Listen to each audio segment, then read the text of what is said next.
I build Noah's Ark for humanity. This video is purely for entertainment and does not infringe on copyrights or laws. The rights to the novel and image belong to the original author. We do not claim ownership.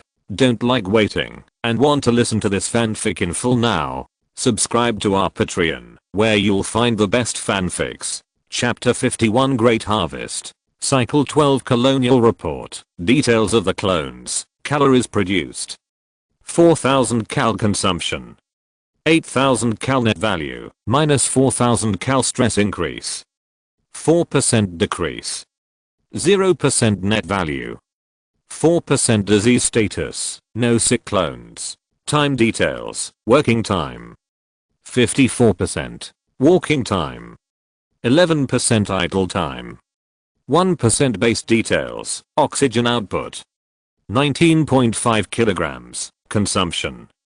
4.5 kilograms net value.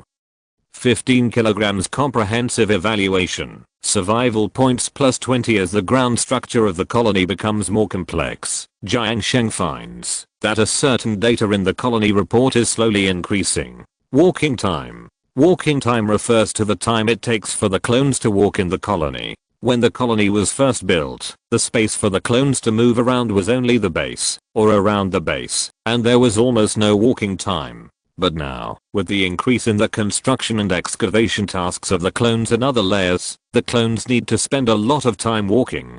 Now Jiang Sheng has divided the colony into layers. The second negative floor is a newly developed industrial area, which is used to place large heat generating buildings, such as generators. The first floor below ground is currently a contaminated soil treatment room, which is used to treat the contaminated soil produced by the current outdoor toilet. The first floor is where the printing cabin is located. The base, the clone bedroom, and the reservoir are on the same floor. The second floor is a plantation, which is used to grow plants for food. Yesterday, Jiang Sheng asked the clones to produce some soft mud cakes again, because the rice louse bread produced on the first day was not enough for the 4 clones in the base. It was because of these soft mud cakes that the pressure value of the clones began to increase again. Today, the second plant in the botanical garden has finally matured. In addition, the rice louse was planted after the first wave of harvesting. Today's botanical garden will usher in a bumper harvest. Jiang Sheng climbed the ladder from the upper and lower passages to the plantation on the second floor. The thornflower, which was just a seedling at the beginning, has now grown to more than half a person's height. The stems of the mature thornflower are very thick, and some look like green corn stalks with some bends. And there is a huge, half-open flower bud on the top, and the pink stamens can be vaguely seen inside. Although it is a flower bud, the information on the thornflower shows that this thornflower is a mature thornflower. According to Jiang Sheng's biodiversity analysis, Noah's biodiversity is extremely poor, which means that the land here is very barren. If it were a regular plant on Earth, it would probably be difficult to survive in Noah's environment. But the thornflower here can grow from a seedling that can be held in the palm of your hand to a plant half a person's height in 6 days. There is also the rice slug tree. Although the plant itself is not as big as the thornflower, its maturity period of once every 3 days is also incomparable to the plants on Earth. This shows one thing, that is, the plants here are very suitable for Noah, able to survive in an extremely unreasonable growth environment, and have a growth mechanism that Jiang Sheng has never seen before. It feels like these plants were born for Noah.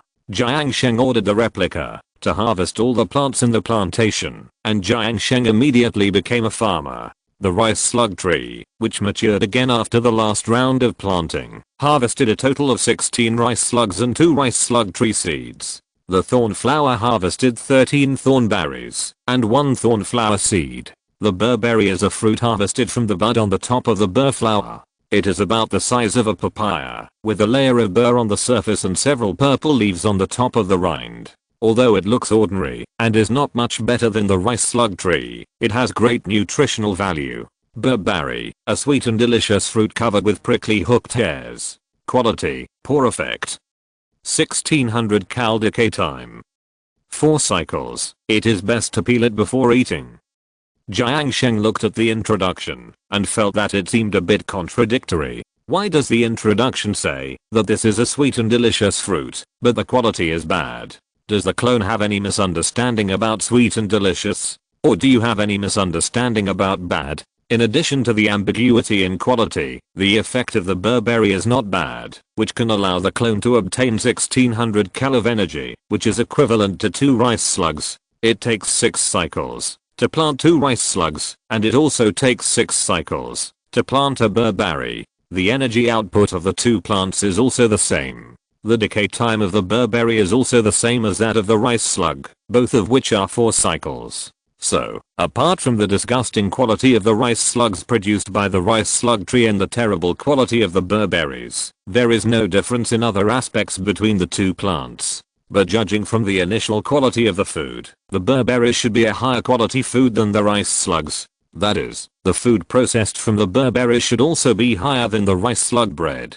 Jiang Sheng came to the food compressor and saw that he had indeed unlocked a new food recipe. Berry mud cake. Food made from mashed Burberry mud can be stored for a long time. Recipe: 5 frosted wheat grains, 1600 cal Burberry effect, 4000 cal quality, good decay time, 16 cycles, high quality food with good color, aroma, and taste. Its unbearable sweetness will even temporarily numb the tongue. When Jiang Sheng saw the effect, quality, and decay time of the mud cake, his mouth was stretched to an astonishing height. But when he saw the recipe, Jiang Sheng was shocked. He had never seen frosted wheat grains at all. Moreover, this berry puree cake only needs 1600 cal of Burberries to produce 4000 cal of frost grains. It can be seen that frost grains should also be a plant that can be used as the main food. Otherwise there would not be so many extra calories.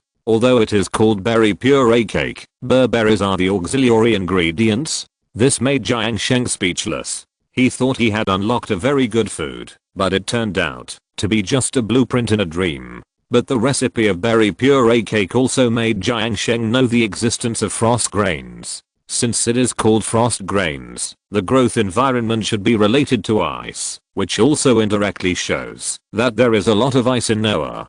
Jiang Sheng saw an abnormally low temperature gravel area in the field of vision unlocked around the colony before, which should mean that there is an ice field nearby. It seems that, if you want to get a better source of food, you can only explore more areas. The replicants collected all the food into the ration box, and the rice louse that should be processed into rice louse bread was also processed.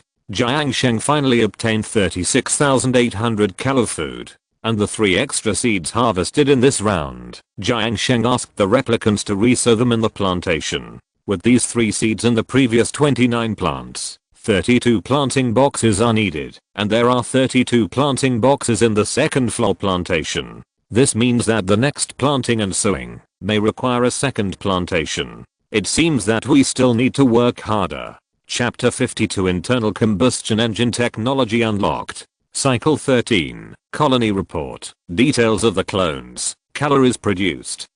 36,800 cal consumption. 8,000 cal net value. 28,800 cal stress increase.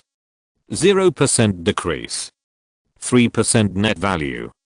3% disease status. No sick clones. Time details. Working time. 54%. Walking time. 10% idle time. 2% base details. Oxygen output. 7.5 kilograms. Consumption. 3.5 kilograms net value. 4 kilograms comprehensive evaluation. Survival points plus 20 after yesterday's bumper harvest. The food problem in the colony has been completely solved. The colony now has the ability to completely get rid of the nightmare of slime cakes. However, as the taste of the clones improves, the current food will one day not satisfy the clones, and Jiang Sheng must continue to pursue more advanced ingredients. Yesterday, Bly, Owen, and Bly took the initiative to walk to the massage bed to relax after eating in the morning. The daily schedule of the clones is mostly fixed, such as working hours, sleeping time, etc. But in addition to these, the clones will also have their own rest time. The replicants will not do specific things during their rest time. As long as they are not related to work, they will do anything. But if there are not many things not related to work to do during the rest time, or there are no buildings to interact with, the replicants will continue to work. Jiang Sheng previously built all buildings related to production, and the replicants had nowhere to go during their rest time. They could only go to the toilet, eat, and then start working. In other words, the replicants before were equivalent to having no rest time. The advantage of not having rest time is that you can get more labor. The disadvantage is that the replicants will have a more obvious increase in stress, and it will become more and more obvious. Now that there are massage beds in the base, the replicants with high stress will look for massage beds during their rest time. During the rest time yesterday, Bly, Owen, and Bly and Owen each enjoyed a 10-minute massage bed service, reducing their stress by 1% each. When Jiang Sheng wanted to relax, the replicants started working, and the power load was too high, so the massage bed could not be used.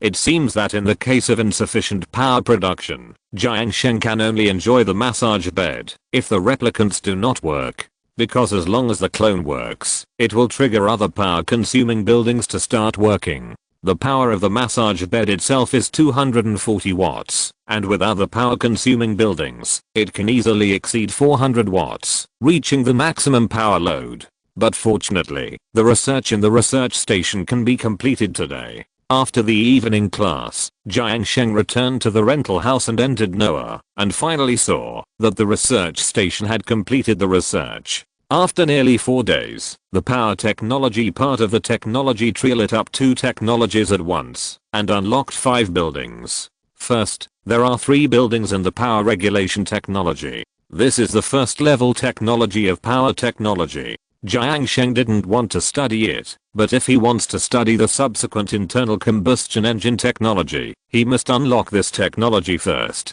Switch, control the power of the power system. Effect, turning on or off the power, will not affect the circuit in front of the switch, but can only affect the building that follows it in the circuit. Material: 100 kilograms of copper ore, a simple switch. This is the most common switch on the earth, and the function is the same. Jiang Sheng can't even think of what this thing is used for in Noah. The electricity using buildings in the colony start working when they need to work, and then use electricity when they don't need to work. They will stop working. It is redundant to control them with switches. Wire bridge, plan the circuit. Effect, allow wires to pass through walls, bricks, pneumatic doors and other terrain. Materials: 25 kilograms of copper ore. Divide the power of the generator to the circuits in other areas to avoid overload and power waste. This is quite useful. At present, all of Jiang Sheng's electrical equipment is concentrated in the base, and there is no need to pass through walls or floor tiles.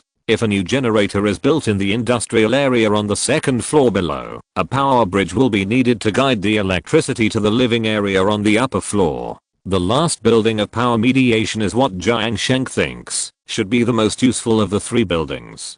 Giant battery, store the electricity generated by the generator. Requirements: connect to the generator. Effect, power capacity 4000 kJ, power leakage 200 kJ/cycle, heat 1.25 kJ/second. Materials: 400 kilograms of copper ore. This time they still forgot to install the energy ring. The power capacity is 4 times that of the battery in the basic technology. Although it still leaks electricity, it leaks half as much electricity as the battery when converted year on year, and the heat output is the same as the battery. Next is the internal combustion engine technology, the core of today's human energy technology, which was researched by the clones in 3 days. Coal generator, converts coal into electricity, produces carbon dioxide and heat. Requirements: 1000 grams of coal/150 seconds. Effect, 20 grams of carbon dioxide/150 seconds, plus 600 watts of electricity, 9 kilojoules of heat/second. Materials: 800 kilograms of copper ore. Coal combustion can produce more electricity than human generators, but it will emit a lot of heat and exhaust gas. Wood burner, burn wood to generate electricity, produce carbon dioxide and heat. Requirements: 1200 G wood/150 S. Effect, 170 G CO2/150 S, plus 300 W electricity, 9 kJ/s heat material. 800 kilograms copper ore. Wood burner is small and easier to maintain, but it will produce a lot of CO2. Both generators work by converting electricity into combustion, but the materials they burn are different. However, what Jiang Sheng needs now is a coal generator, because Jiang Sheng currently does not have any wood, and the wood burner produces too much CO2, and has low power, which is generally not as strong as a coal generator. After finally getting a coal generator, Jiang Sheng could not wait to let Bly and Owen build the first coal generator in the newly built industrial area. The coal generator is about 3 meters long and 2 meters high. It looks like a large brown bellows. There is no decoration on it. It looks like an ordinary generator. Jiang Sheng planned a circuit and connected the coal generator to the circuit in the base with wires and the newly researched wire bridge. Sensing that there are buildings in the circuit that need electricity, the clone immediately began to add coal to the coal generator. The addition of coal allowed the coal generator to start working quickly. The coal generator is not motionless when working. The two sides of the middle bellows will keep reciprocating to pull the middle bellows up. There is an outlet at the top of the coal generator, and the carbon dioxide produced after combustion should be discharged from here. In addition to carbon dioxide, Jiang Sheng found that the exhaust gas was in the form of white mist, which means that water vapor was also discharged. Where does the water vapor come from? Chapter 53 Return Home. Jiang Sheng thought for a moment. Since this small amount of water vapor comes from the outlet of the coal generator, the water vapor must exist inside the coal generator. The most basic principle of modern generators is inseparable from the three words boiling water, whether it is a nuclear power plant or a thermal power plant. Use fuel to boil water, and the water turns into water vapor, after boiling to drive the steam turbine to generate electricity. The high-end nuclear power plant just replaces the fuel with nuclear material, and uses the energy of the nuclear reactor to boil water. This is a process of converting chemical energy into mechanical energy, and then mechanical energy into electrical energy. The same is true for this coal generator at the moment. Its principle should be a small thermal power station. These water vapor should be accidentally escaped from the bellows when discharging carbon dioxide. Jiang Sheng also knew before that when the replicants built buildings, the building materials would not be fully displayed, and there were some insignificant materials that Jiang Sheng did not know. For example, the water in the coal generator. Now with the coal generator, plus the previous human generator, the power load of the circuit immediately increased to 1000 watts. However, as long as the coal is put into the coal generator, it will always operate at full power. If there is no battery connected to store excess power, it will cause power waste. It just so happens that Jiang Sheng can try out the newly unlocked giant battery. Jiang Sheng asked the clones to build a giant battery next to the coal generator, and then connected it to the coal generator with wires, so that the excess electricity will be stored in the giant battery. This giant battery looks like a battery pack with two ordinary batteries connected together. The power capacity should be twice that of the battery, but in fact it is 4 times. After unlocking the power technology, the power crisis in the colony was temporarily alleviated, and Jiang Sheng could continue to study other technologies on the technology tree. Jiang Sheng's technology tree unlocking method is to unlock whichever one is needed first, not to identify a technology tree and unlock it to the highest level. Now the first level and second level technologies of power technology have been unlocked, and the first level technology of food technology has also been unlocked. Jiang Sheng needs to unlock the first level technologies of other technologies to improve the quality of life in the colony. The first level technologies that can be studied at present are colony development technology, liquid technology, gas technology, and decoration technology. The first level technology of colony development technology is occupation management, which is used to assign occupations to clones, and it is not very practical at the moment. The first level of liquid technology is water pipe technology, which is mainly used to call for a large number of water resources. At present, Jiang Sheng does not need to mobilize water resources on a large scale. However, there is a second level of liquid technology that Jiang Sheng likes very much, that is, health technology. The first level of gas technology is ventilation technology, which is the technology of transporting oxygen to other areas.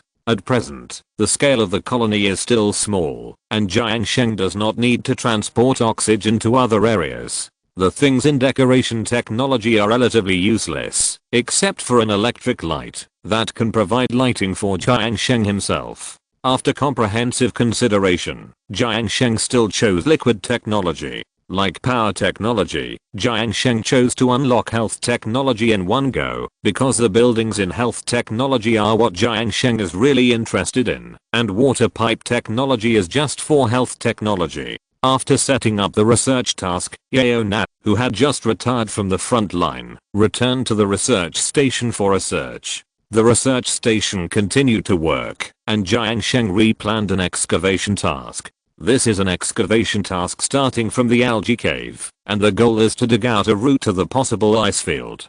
Jiang Sheng had previously determined that there might be an ice field, but this ice field is not visible in Jiang Sheng's field of vision at present. All he can see is the gravel area with abnormally low temperature. This area is 129 meters away from the printing cabin in a straight line. It is a new field of vision unlocked after digging into the algae cave, which means that it is the closest to digging from the algae cave. Jiang Sheng plans to let the clones dig into the gravel area first, and then see if there is a chance to see in which direction the ice field is, and then determine the direction to continue digging.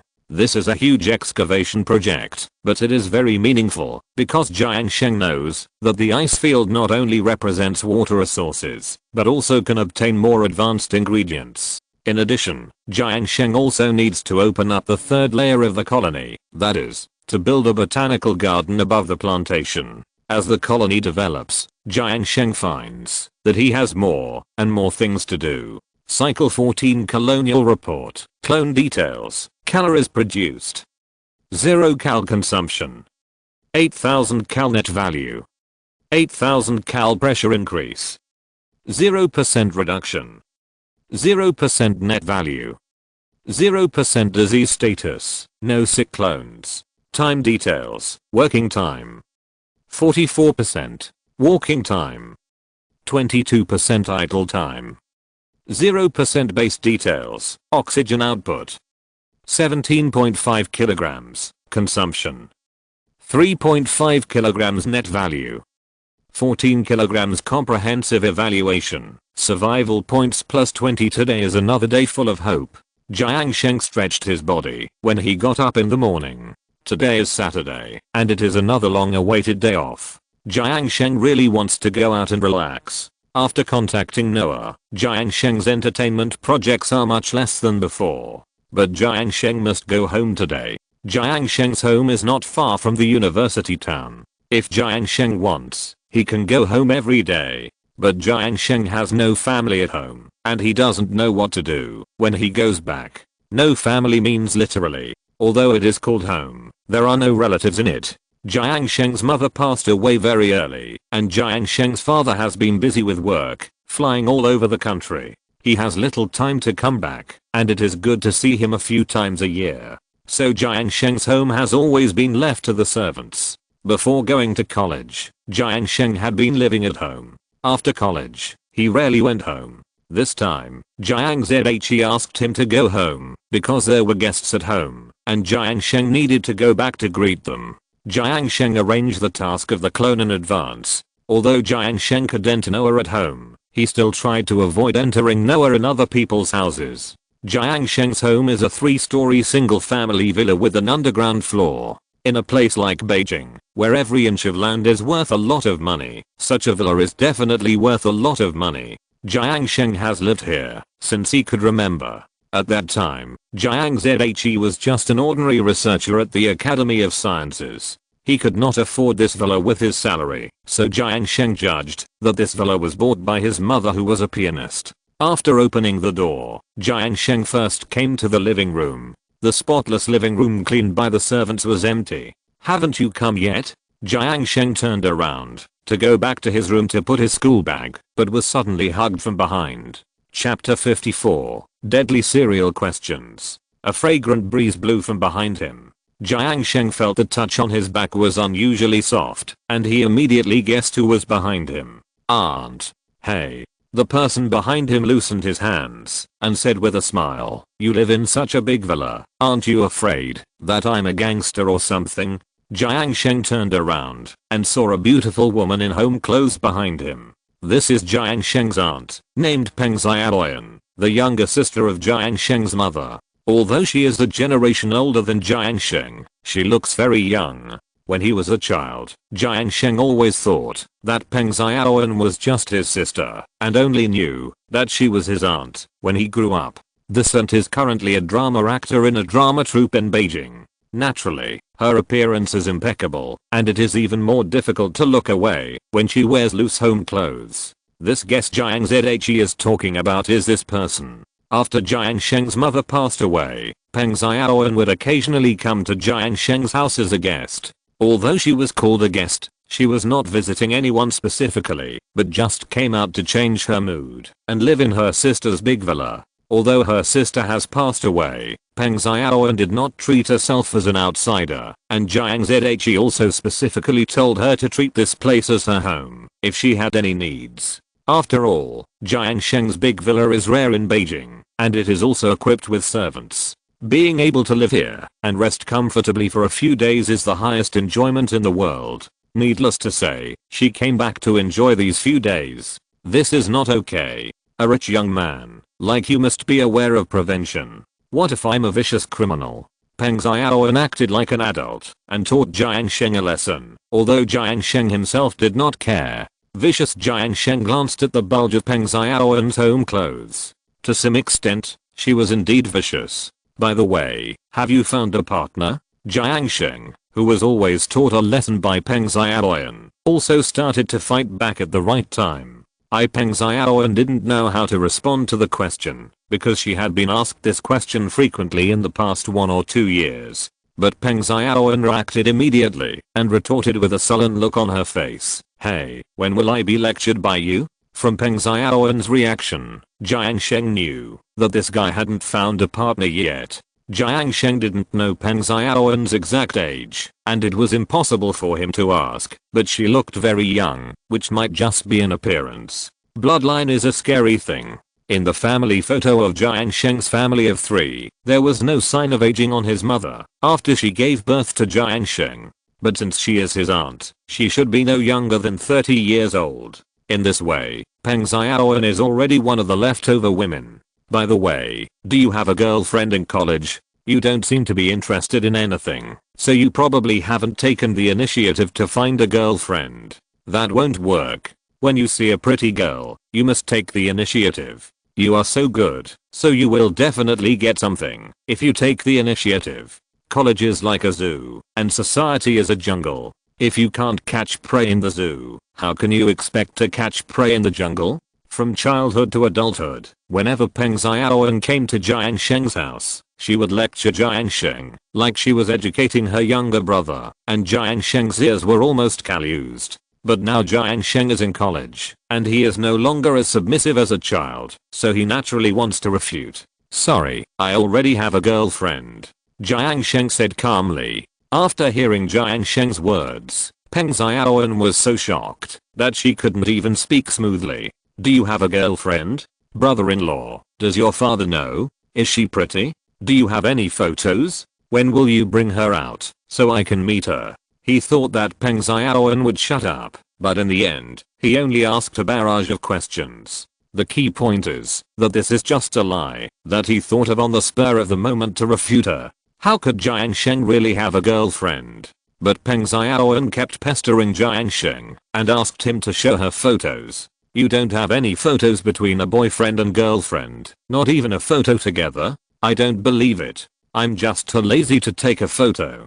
I don't believe it. If you don't believe it, forget it. I can't help it. Unless you can show me a photo of your girlfriend, I don't believe you already have a girlfriend. Anyway, I already have a girlfriend. I'm ahead of you, auntie. You have to work hard." After saying that, Jiang Sheng waved his hand and was about to go upstairs. Bly and Owen wanted to chase him, but fortunately, the servant came back from buying vegetables outside, and Bly and Owen gave up the idea of chasing him. Back in the room, Jiang Sheng relaxed. "I don't know Since when I could lie without changing my expression or heartbeat. It seems that I have begun to integrate into this society. However, Jiang Sheng knew that Peng Xiaoyan would definitely not give up, because digging deep and not giving up until the goal is achieved has always been her character trait. At noon, Peng Xiaoyan cooked a table of food herself, and the servants helped her. Looking at the dishes made of a series of high quality ingredients such as lobster, abalone, and hairy crab on the table, Jiang Sheng couldn't help wondering if Peng Xiaoyan wanted to come back to live simply because she was greedy. The servants were responsible for buying groceries, and the servants had to ask Jiang Zhe to reimburse the bill for buying groceries, so it was equivalent to Peng Xiaoyan eating for free here. However, Jiang Sheng and Jiang Zhe never cared. After all, the family's great cause would not be ruined by a little sister-in-law. And every time at this time, Jiang Sheng could also join in the feast. It's not that the servants cooking at home is not delicious, but it's all home-cooked food. No matter how authentic the home-cooked food is, it's still home-cooked food after all, and you'll get sick of it if you eat too much. But Peng Xiaoyan's dishes all looked very high-end, and they required a lot of effort to prepare just by looking at the presentation. The dishes tasted very good, and no one knew where she learned it. Jiang Sheng even suspected that she had chosen the wrong career, and that she should be a chef. But if she became a chef, it would be a pity for her good image.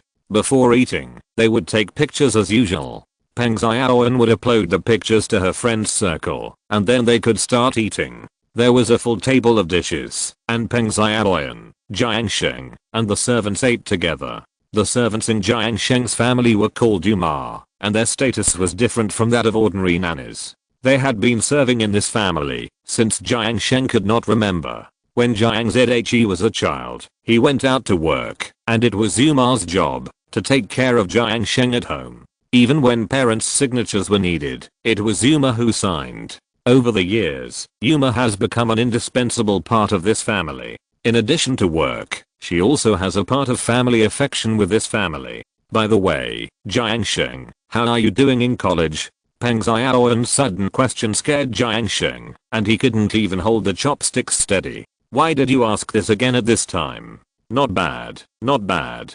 Jiang Sheng quickly evaded the question. Are you still spending your weekends alone? Is there anyone to spend Valentine's Day with you? Is there anyone you want to wake up with? These three questions were rather obscure, but Jiang Sheng knew that Peng Xiaoyan just wanted to ask him whether he had a girlfriend. If you're listening to this novel on a channel other than Fanfic World, it means they downloaded and uploaded it without effort. We cordially invite you to visit our channel, Mundo Fanfic Novelos. There you'll find the original version of this story, and you can explore many other novels of various genres. We're waiting for you to immerse yourself in a world of incredible novels. Chapter 55, a group photo. If it were just the two of them, Jiang Sheng could joke around with Peng Xiaoyan, but in front of Yuma, Jiang Sheng didn't dare to talk nonsense. After all, Yuma had been at home for so many years, taking care of Jiang Sheng from childhood to college, and she was already Jiang Sheng's godmother. And most importantly, Yuma would definitely tell Jiang Zhe about his girlfriend. Jiang Zhe was able to learn about Jiang Zhe's growth at every stage from childhood to adulthood through Yuma, and if Yuma knew that he had a girlfriend, it was equivalent to Jiang Zhe knowing.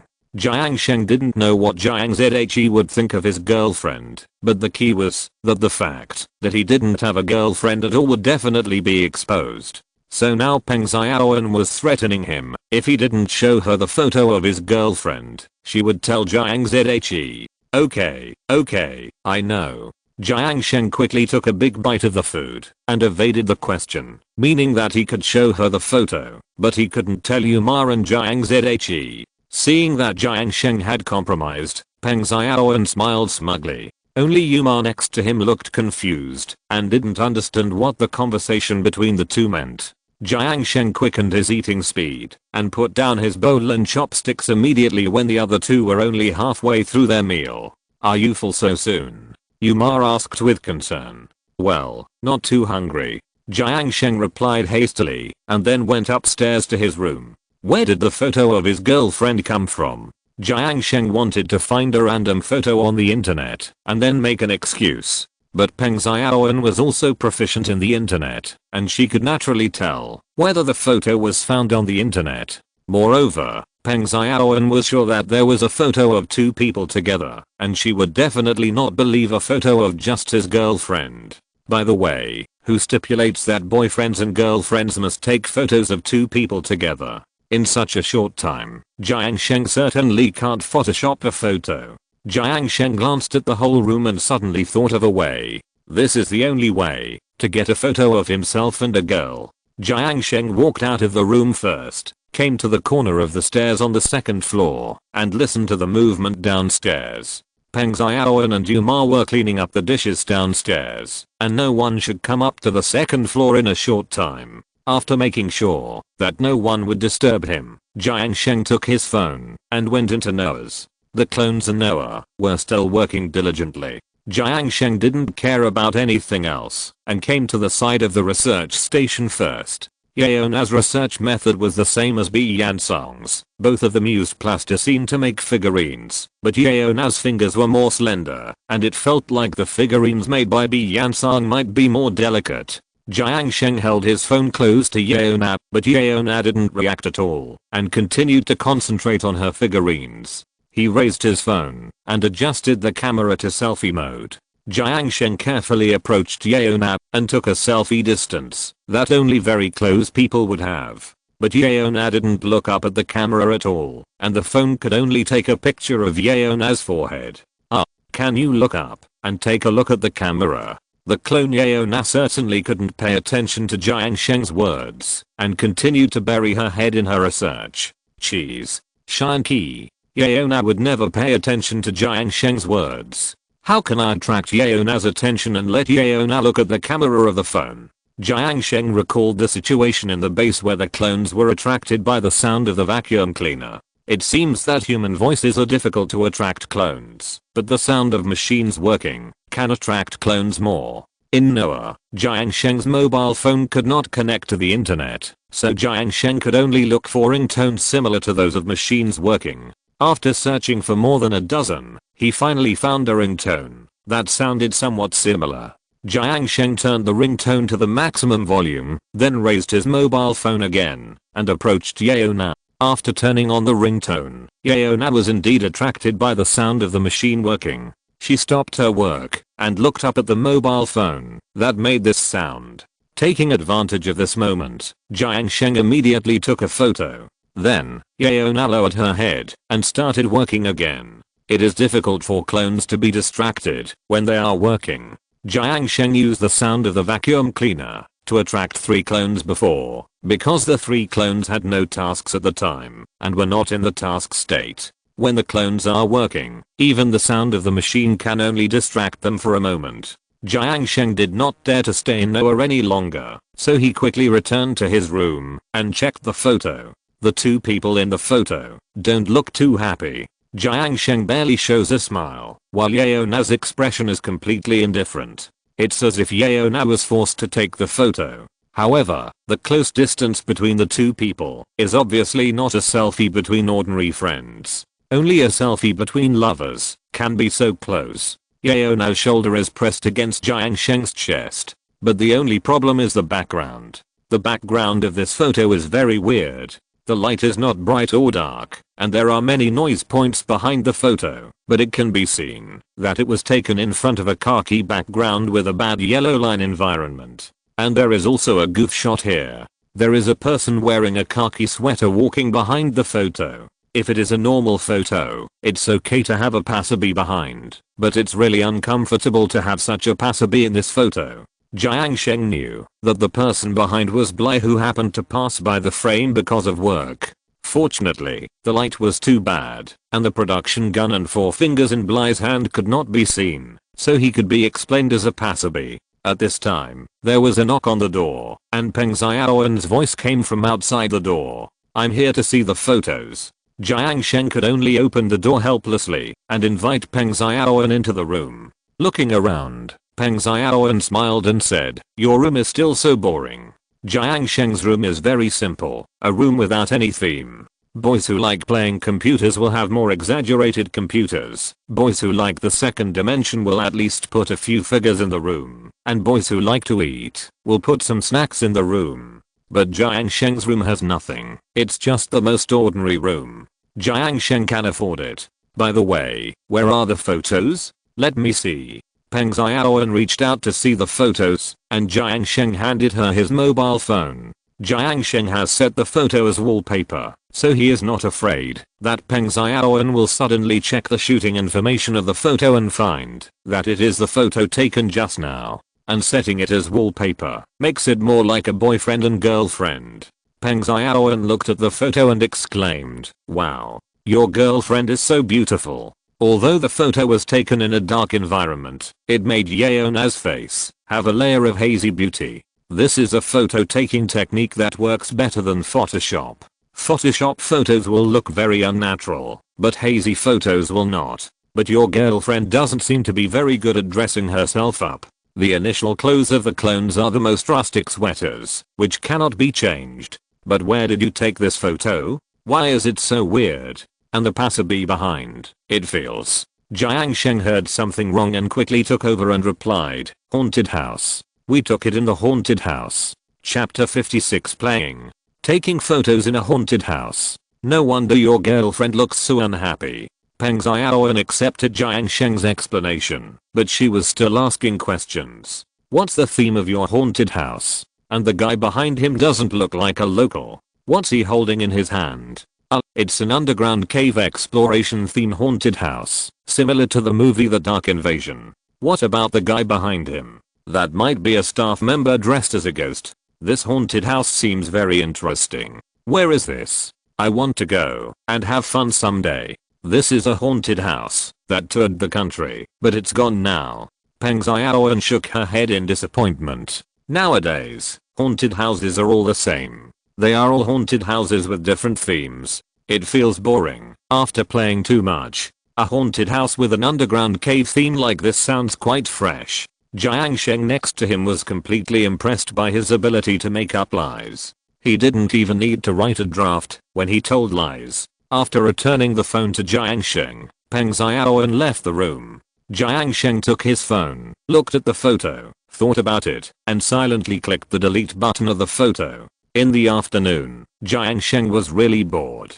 Jiang Sheng himself did not realize that he was so boring before. There was not even a fun activity on the weekend when he had nothing to do. The appearance of Noah gave Jiang Sheng a clear direction in his life. After he could not enter Noah at will, Jiang Sheng suddenly felt bored. Standing at the stairs leading to the basement on the first floor, Jiang Sheng heard dynamic music coming from downstairs. The basement is a comprehensive entertainment room with a gym, karaoke room and billiard room.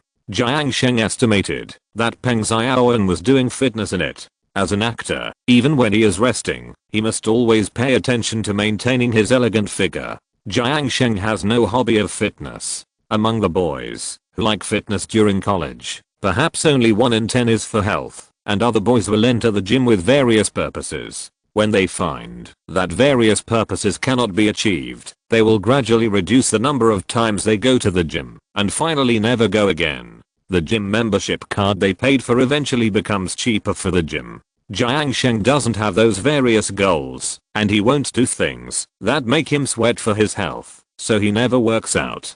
Jiang Sheng looked at the living room, and a piano in the living room attracted his attention. This piano has been placed in Jiang Sheng's home for more than 20 years. It was the piano that Jiang Sheng's mother used for performances. In his hazy childhood memories, this piano once sounded heavenly music, which might have been played by his mother, but in fact Jiang Sheng didn't even remember what his mother looked like when he was a child. He only remembered the elegant music played by this piano. Somehow, Jiang Sheng suddenly became interested in this piano today. Walking to the side of the piano, the high-grade white paint was spotless. Although no one had played it for more than 20 years, Yuma had been cleaning the dust on the surface.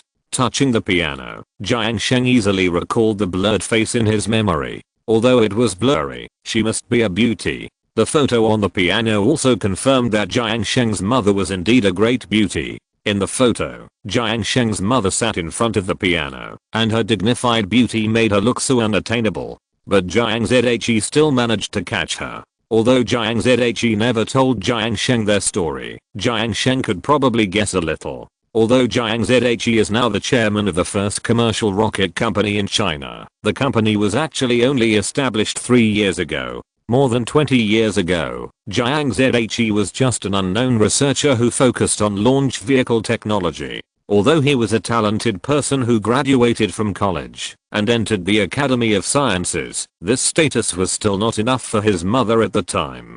The title of piano talent more than 20 years ago can still be searched on the internet. When Jiang Zhe was not yet famous, Jiang Sheng's mother was already active in the music industry and gained a lot of fame. It is conceivable that this is destined to be a love story of a man chasing a woman. However, Jiang Sheng has no way of knowing the details of this story. Jiang Sheng is not a person who is easily sentimental, but standing next to the piano at this time, Jiang Sheng seemed to see his mother's voice and appearance again. Although everything is blurry, at this moment, a pair of hands suddenly rested on Jiang Sheng's shoulders. How about it? Try playing it? Looking back, it was Peng Xiaoan who had just finished working out. Peng Xiaoan was wearing a pink sports vest at this time, and the fine beads of sweat on her forehead showed that she had exercised a lot. "Aren't you going to take a shower?" Jiang Sheng asked directly. "Why are you in such a hurry?" Peng Xiaoan sat directly on the piano chair and said, "It's rare to see that you have some interest, so I will teach you to play the piano." As she said that, Peng Xiaoan patted the empty space next to the chair and motioned Jiang Sheng to sit down. "You can also play the piano?" Jiang Sheng didn't know that Peng Xiaoan had this skill, so he asked in a questioning tone, "Hey, who are you looking down on? After all, I'm the sister of the piano talent." Peng Xiaoan's angry look was also very cute.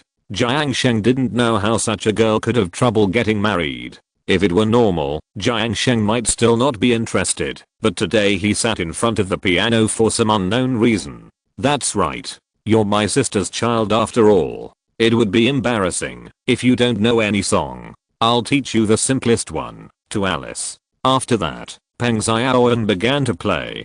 Her slender fingers fluttered on the keys like a pair of light butterflies. It must be said that Peng Xiaoan did have some feeling when she played the piano seriously, but soon she couldn't do it anymore. The sound of the piano playing stopped abruptly, and Peng Xiaoan shook her head embarrassedly. "I forgot how to play the rest." "It seems that you can't play it either. You only know this one part."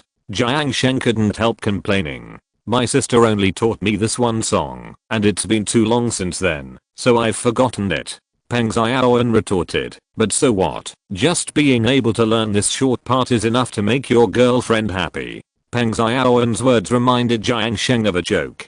High school girls like boys who can play basketball, and college girls like boys who play musical instruments. Many boys misunderstood girls' ideas and played guitar after entering college. But in fact, girls prefer boys who play the piano. The boys' roommate said that girls actually like boys who can afford a piano. But another roommate of the boy said that girls actually like boys who can afford a piano at home. What a realistic joke. "Come, let me control your hands and play it first." Peng Xiaoan put her hands on Jiang Sheng's hands, and the two of them touched their fingers and slowly played to Alice. Chapter 57 Cooking Skills. A new gene blueprint has been detected and is being added to the gene pool. Added. A voice in his mind interrupted the melodious piano music in Jiang Sheng's ears. "I forgot that there was such a thing." Jiang Sheng forgot that if he had contact with others for a certain period of time, he could obtain their gene blueprint. In other words, he has now obtained Peng Xiaoan's gene blueprint. "How does it feel?" Peng Xiaoan asked, after playing a section. Jiang Sheng nodded and replied, "Well, I almost got it." "What? I don't believe it." Although this short section is only the beginning of To Alice, many piano beginners or people who don't know how to play the piano can learn this section, but they don't know that they can learn it just by watching it once and then being controlled. "Really, I feel that I have learned it." Jiang Sheng nodded seriously. "Then play it yourself and I'll listen." Jiang Sheng put his hands on the piano. Although he didn't understand the notes behind each key, Jiang Sheng felt that he knew which key he should hit for the next note. Unconsciously, Jiang Sheng had played the section that Peng Xiaoyan had just taught him. Peng Xiaoyan was a little stunned because it was too unbelievable. Although there were only a few notes changed, the playing that lasted for more than 10 seconds was not something that ordinary people could learn by watching it once and then playing it again. Unless Jiang Sheng has a superhuman memory or a strong piano talent. From a genetic point of view, it is more likely to be a piano talent. It seems that you are very suitable for playing the piano. Peng Xiaoyan sighed. However, Peng Xiaoyan only sighed. Even if Jiang Sheng is a genius at this age, he is already past the age of playing the piano. Moreover, if Jiang Sheng is interested in the piano placed at home would have become Jiang Sheng's piano long ago. I'll go back to my room to study first. Jiang Sheng stood up and said, "Oh, I'll go out later. Do you want me to bring you something to eat?" "No, there's nothing special I want to eat." Jiang Sheng returned to his room and quickly checked Peng Xiaoyan's genetic blueprint. Resume name, Peng Xiaoyan. Age 34. 67 cycles. Gender, female. Qualities, gourmet, cooking +5, and has high requirements for food quality. Male. Rejecter, working around men for a long time will increase stress. Large lung capacity, increased underwater activity time, stress response, crying joy response, dyeing hair. Peng Xiaoyan likes succulents because she thinks succulents are fat and cute, and she hopes to fill the balcony of her room with succulents. Skill. Strength 0. Carrying and fighting ability, mining 0. Ability to mine resources, construction 0. Ability to build, operation 0. Ability to operate machinery, medical 0. Ability to treat medical conditions, cooking 5. Ability to make food, science 0. Ability to research technology, creation 0. Ability to create art, farming 1. Ability to farm. Jiang Sheng learned a lot through the genetic blueprint. For example, Peng Xiaoyan's age seems to be less than 30 years old, but she will have her 30th birthday in 3 months. The tray of gourmet is very suitable for Peng Xiaoyan. After all, she will cook some high-end dishes as soon as she gets home. Although they are all made with high-end ingredients, her own cooking skills are not much different. But the gourmet is not completely good. The cooking level is improved, and the quality of food is also higher. From this point of view, the quality of food will indeed have an impact on the replicant. In other words, if Peng Xiaoyan is printed as a replicant, and she is fed with low quality food for a long time, her stress will increase faster than other replicants. This is not too difficult for Jiang Sheng. Now the colony has developed to a certain level. Although the food is still bad, the next part of the external exploration will be more advanced ingredients. The second point is a bit incredible. What is a male rejecter? From the description, Peng Xiaoyan, as a replicant, will feel pressure when working next to a male replicant. This is easy to understand. But Jiang Sheng wants to know if Peng Xiaoyan in reality is also like this. All the attributes and characteristics of the replicant come from the person himself. If the characteristics of the replicant are like this, then is the actual Peng Xiaoyan also like this? Although she is his aunt, Jiang Sheng knows very little about Peng Xiaoyan, so he doesn't know what Peng Xiaoyan has been through. But why can't he feel that Peng Xiaoyan feels pressure when she touches him? If Peng Xiaoyan feels uncomfortable when she touches him, why did she take the initiative to teach him to play the piano just now? It's not like he took the initiative to ask her. Unless could it be that she has never seen me as a man? This made Jiang Sheng a little unconvinced. Although he is a generation younger than her, he is not much younger than her. However, since he knows this trait of Peng Xiaoyan, he probably knows why she still has no boyfriend. As for the large lung capacity, it should be because she exercises regularly. In addition to cooking, Peng Xiaoyan's skills also have 1 point in farming. Peng Xiaoyan is definitely not a farmer. The source of this 1 point of farming should be the succulents she grows herself. Jiang Sheng has never been to Peng Xiaoyan's apartment, but her apartment should have some succulents, which gives her 1 more point of farming skills. Peng Xiaowen's genetic blueprint was an unexpected gain for Jiang Sheng, but he didn't expect that this genetic blueprint was quite useful. Jiang Sheng has not yet targeted the collection of clones with higher skills, because the most important learning attribute clones already have them, and they also have some other skills. But this accidentally obtained Peng Xiaowen's genetic blueprint is still quite suitable for the development of the colony. At present, the food in the colony is made with food compressors. Making food with food compressors is not affected by the bonus of cooking skills, but by operating skills. The cooking attribute can only play a role after the colony obtains more advanced food technology. However, after the weekend, the research on water pipe technology will be almost completed, and then you can directly start researching the secondary technology of food technology. The secondary technology of food technology is food preparation, which contains buildings that can use cooking skills. In addition, before Jiang Sheng went home, Jiang Sheng also planned the route to the abnormal temperature sandstone area, which will be almost dug on Monday.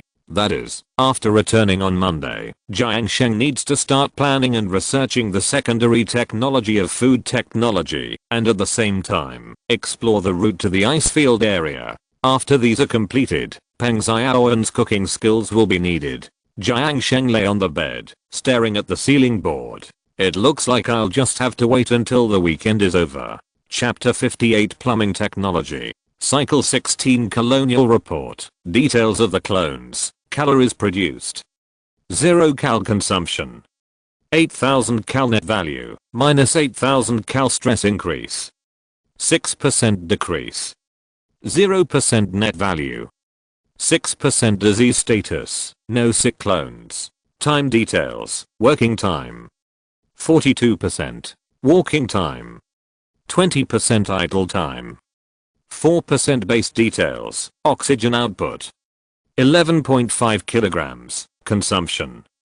3.5 kilograms net value. 8 kilograms overall evaluation, survival points plus 17. It's a new week again, and Jiang Sheng finally returned to his rental house. During the 2 days of the weekend, Jiang Sheng went into Noah once, because of the photo incident, and he didn't go into Noah again. But before going home, Jiang Sheng also arranged enough tasks for the clones to be busy, so except for the completion of Yeona's research task, they were idle for a while late yesterday, and the rest of the time the clones were working. This is the good thing about the clones. Even if Jiang Sheng, the overseer, is no longer in Noah, as long as there is a task, they will take the initiative to complete it, including harvesting plants and planting plants. The rice lice trees planted a few days ago have grown again, but Jiang Sheng needs to personally direct the operation of the food compressor to process food, so the rice lice have not been processed into rice lice bread. Jiang Sheng first asked the replicants to process all the rice lice harvested yesterday into rice lice bread, and then inspected the progress of the replicants' work in the past 2 days. First of all, the third floor botanical garden has been completed. The third floor botanical garden is built completely according to the layout of the second floor botanical garden, and new rice lice trees have been planted in it. Although the current food production of the colony is higher than the food consumption rate of the replicants, it stands to reason that producing more food will only cause the food to be not consumed during the rotting time, resulting in food waste. But Jiang Sheng still let the replicants harvest and plant plants at the fastest speed. The replicants will take the initiative to harvest and replant the plants, but Jiang Sheng can actually prohibit the replicants from planting again through the disabled function of the building. Jiang Sheng has the power to disable all buildings. As long as the buildings are disabled, the replicants will never use the disabled buildings. But Jiang Sheng did not do this. This is because Jiang Sheng needs the plants in the plantation to be in a state of planting all the time and obtain plant seeds through repeated harvesting. For example, the spathiphyllum. This round Jiang Sheng harvested 2 more spathiphyllum seeds. With more plant seeds, the colony will have more food production capacity. As for why Jiang Sheng wants to improve food production capacity, it is also because of the calculation mechanism of survival points. Survival points are 5 survival points per day for each replicant. The more replicants there are, the more survival points can be obtained every day, and the faster the number of replicants in the colony increases. Not to mention printing one replicant a day in the future. Even if it is 100 replicants a day, it is completely possible. But if there is not enough food reserves, these replicants will starve to death, even if they are printed. So even if there may be a lot of food waste in the colony, Jiang Sheng must continue to improve the food productivity of the colony, so that food can be planted continuously. From this point of view, the social operation mechanism of the colony is not exactly the same as that on Earth. In addition to the plantation, the road through the abnormal temperature gravel area is about to be completed. Like the road leading to the ruins, Jiang Sheng also set up a water gate on this road to block the air environment between the outside world and the base. It is also because of this water gate that the 3 clones who were responsible for digging the passage had a wet debuff when they went to bed at night. This resulted in a decrease in survival points in the past 2 days, with only 17 survival points gained. Not only that, the wet debuff also increased the pressure on the 3 clones. But it will be better from today. Jiang Sheng can use a hairdryer to dry their clothes before they go to bed. For this reason, Jiang Sheng bought 6 wireless hairdryers in one go to avoid running out of power halfway through drying. The next step is the highlight. Jiang Sheng began to check the new technologies unlocked by the liquid technology research in the past few days. The first level of liquid technology is called water pipe technology, which is the basic technology for building liquid infrastructure in the colony. This level of technology alone has unlocked 4 buildings. Liquid pipeline, transport liquid between the output and input ports, and can directly pass through walls and bricks. Effect: liquid pipes can be used to connect the input and output ports of buildings, where pipes can be laid. Materials: 100 kilograms of copper ore /M. Sometimes they will be blocked by dirt. Remember to send them to clean the pipes in time. This is a relatively basic technology and is the main carrier of moving liquids. Liquid pipe bridge, another type of liquid pipe. Effect: let a liquid pipe pass through another liquid pipe in the form of a U without being connected together. Materials: 100 kilograms of copper ore /M. It is best not to have too many such structures on a liquid pipe, otherwise it will affect the displacement. It is a U-shaped liquid pipe that crosses another liquid pipe. Compared with planning a 1 meter long liquid pipe to make a U-shape, this liquid pipe bridge saves more space. Liquid pump, extract liquid so that it can be transported in the liquid pipe, and it must be completely submerged in the liquid. Requirements: 240 watts of electricity, connected to the drainage pipe effect. 10 kilograms of liquid/minute, 2 kilojoules of heat/second materials. 400 kilograms of copper ore, submerged in water, at a loss. It is equivalent to a human water pump, but the power is too low. Liquid drain, drain the liquid in the liquid pipeline. It is the liquid outlet of the liquid pipeline system. Requirements: connect liquid pipelines effect, overpressure 1000 kilogram materials. 400 kilograms, very resistant to pressure. It is indeed very resistant to pressure. It only overpressures when the displacement is 1000 kilograms. Unfortunately, the liquid pump of the replicator only has a displacement of 10 kilograms, and 100 liquid pumps must be connected to make it overpressure. The technology of the replicator is not so reasonable in some aspects, and it does not look like a supporting research and development building. These are the 4 buildings of the replicator's water pipe technology. In summary, it is to transfer liquid from one place to another. At present, Jiang Sheng's water is all in the natural reservoir to the right of the replicator's bedroom. If he finds a large amount of water resources somewhere else in the future, Jiang Sheng may consider using this technology to transport the water there to his own reservoir. But with the second level technology of liquid technology, sanitation technology, Jiang Sheng can now use this set of buildings. The second level technology of liquid technology is actually like a fork, with 3 second level technologies, but Jiang Sheng cannot use the other 2 second level technologies at the moment.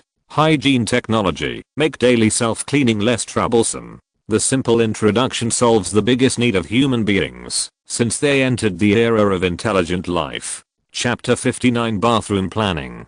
Humans have been classified as intelligent creatures for hundreds of thousands of years, but truly realizing intelligent life has only been a matter of the past few hundred years. Jiang Sheng believes that the most basic condition for intelligent life is to be able to drink water without leaving home and to excrete conveniently. Thousands of years ago, humans still needed to fetch water from the river to drink, and excretion was no different from animals, except that they would choose a fixed excretion location. However, it only took 2 days for the technology of clones to leap from primitive life to intelligent life, which is quite fast. Flush toilet. Give clones a place to relieve themselves, but it will spread a small amount of germs. Requirements: 5 kilograms of water/time, infusion pipes, drainage pipes. Effect: 11.7 kilograms of contaminated water/time, 105,000 germs/time materials. 400 kilograms of copper ore. Flush toilets can effectively reduce the probability of their contact with germs, and no manual cleaning is required. Flush toilets should be an upgraded version of outdoor toilets. There are several differences between the two, including that flush toilets use water resources to treat the excrement of replicants, and the number of germs produced each time they go to the toilet is nearly half of that produced by outdoor toilets. Unfortunately, it produces contaminated water, which is a headache for Jiang Sheng. The outdoor toilets before the colony produced contaminated soil, which can be solved by composting, but now if they are replaced with flush toilets, contaminated water will have to find a new way to deal with it. Shower. Reduce the pressure of replicants while removing germs from their bodies. Requirements: 20 kilograms of water/time, infusion pipes, and drainage pipes. Effect: 20 kilograms of contaminated water/time. Treat wetness, excessive pressure, and remove all germs on the surface of the body. Frequent bathing can prevent the spread of germs to other things they touch. Frequent bathing, good skin. Jiang Sheng had never thought that a shower room could have such a powerful function. Not only can it treat the wet debuff, but it can also treat excessive pressure and remove most of the germs on the body surface. It seems that shower rooms are also necessary for colonies. As long as they take a bath before going to bed, they don't have to worry about the debuffs brought by the water gate. Grid transfer, used to build the walls and floors of the room, but it will not prevent the flow of liquids and gases. Materials: 100 kilograms of copper ore. Grid transfer can be used to build roads in areas where liquids need to flow, and it will not hinder the flow of liquids. Although this building is studied in the health technology, the building classification is counted in the base technology. As for the specific function of this brick, Jiang Sheng has not figured it out yet. Wash basin. Remove most of the germs on the hands of the replicants. Requirements: 5 kilograms of water/time, infusion pipe, drainage pipe. Effect: contaminate 5 kilograms of water/time, clean most of the hand bacteria. Materials: 400 kilograms of copper ore. The wash basin has been laid with water pipes, so they don't need to manually fill or drain water. It is no different from the wash basin in the basic technology, but it reduces the workload of the replicants. The previous wash basin required the replicants to keep filling and draining water into the water tank next to it, but this wash basin can be connected to the liquid pipeline system, so there is no need to change the water, which saves the labor of the colony. These are the 4 buildings unlocked by the sanitation technology. The grid of one of them cannot see the obvious purpose, but the other 3 buildings are all matching. The flush toilet, shower room, and wash basin all require a set of liquid pipeline system to be used. In other words, as long as you want to build one of the buildings, it doesn't matter whether the other 2 are built or not. Anyway, the pipeline system has been built, and the other 2 buildings are not missing.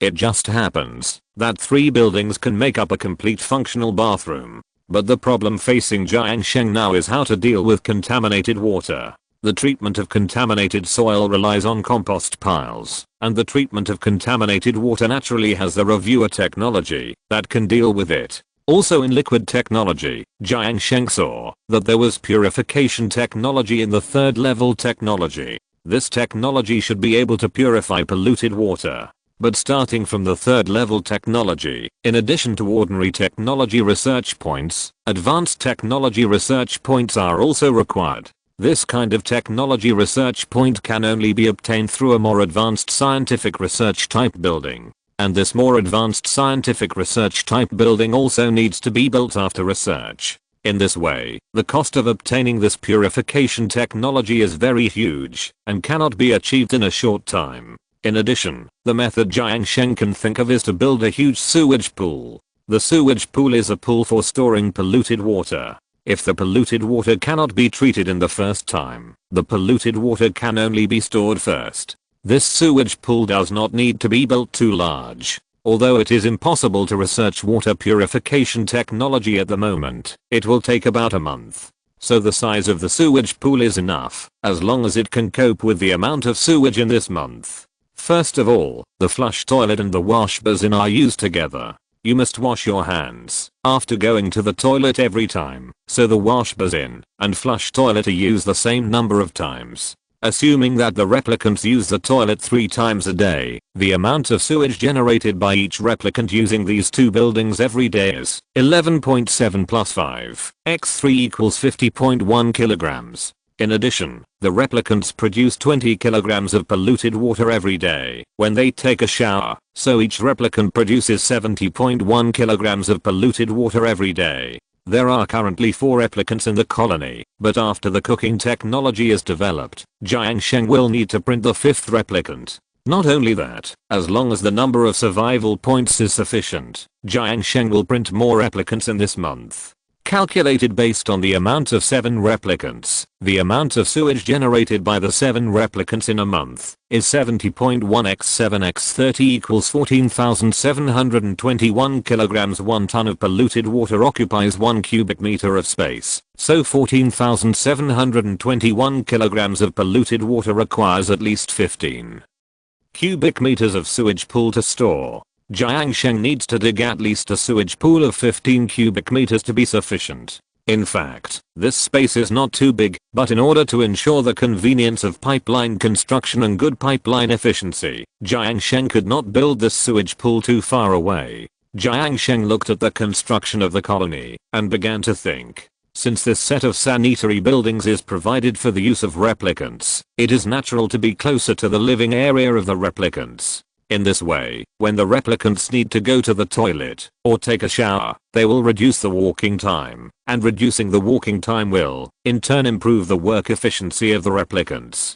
In this case, the sewage pool should also be built relatively close to these buildings, and it is best not to be on the same floor as the living area of the replicants, to avoid the smell of the sewage pool. While considering these conditions, Jiang Sheng finally thought of a construction plan. But this plan is a huge project. Chapter 60. The bathroom system is full of flaws. First, Jiang Sheng plans to move the bedroom of the replica to the 2nd floor, which is located directly above the current bedroom of the replica. Jiang Sheng plans to build the original room of the replica into a new bathroom. As for the sewage pool, it can be built below the bedroom of the replica. In this way, the construction situation on the right side of the base will be 2nd floor, bedroom of the replica. 1st floor, bathroom. 1st floor below ground, sewage pool. 2nd floor below ground, industrial area. There are several advantages to doing this. One is that the bathroom is very close to the work area and living area of the replica, so it will be very convenient for the replica to solve personal problems. Second, the location of the sewage pool is very close to the reservoir and the bathroom, which makes it easier to arrange the pipeline system. Third, the water in the sewage pool can absorb heat and better isolate the heat generated by the industrial area from being transmitted to the upper living area. It's just that this demolition and reconstruction is really a huge project. Fortunately, the replica will not lose raw materials when dismantling the building. The same amount of materials will be dismantled as the building is built with. Jiang Sheng planned all the plans on the view, and then started planning new research according to the original plan. Jiang Sheng had planned the next step of research before, which was to study the secondary technology of food technology, food preparation. There are buildings in food preparation that can make higher level food, which is helpful for improving food quality and welcoming more clones. In addition, Jiang Sheng also found that the skills of Bly, Owen and Owen can be upgraded. Just like last time, Bly added a little mining skill, and Owen added a little medical skill. As for Owen, she naturally added a little science skill. At present, Bly has 5 points of mining, Owen has 7 points of medical, and Yeona has 8 points of science. This means that the 3 clones have increased their work efficiency by 50%, 70%, and 80% in mining, medical, and science respectively. This improvement is not small. After arranging these, Jiang Sheng can finally go to class with peace of mind. When the afternoon class ended, and he returned to the rental house, Jiang Sheng found that the bathroom system had been built. The original bedroom of the clones was moved to the 2nd floor, next to the plantation. The beds inside were still arranged as before.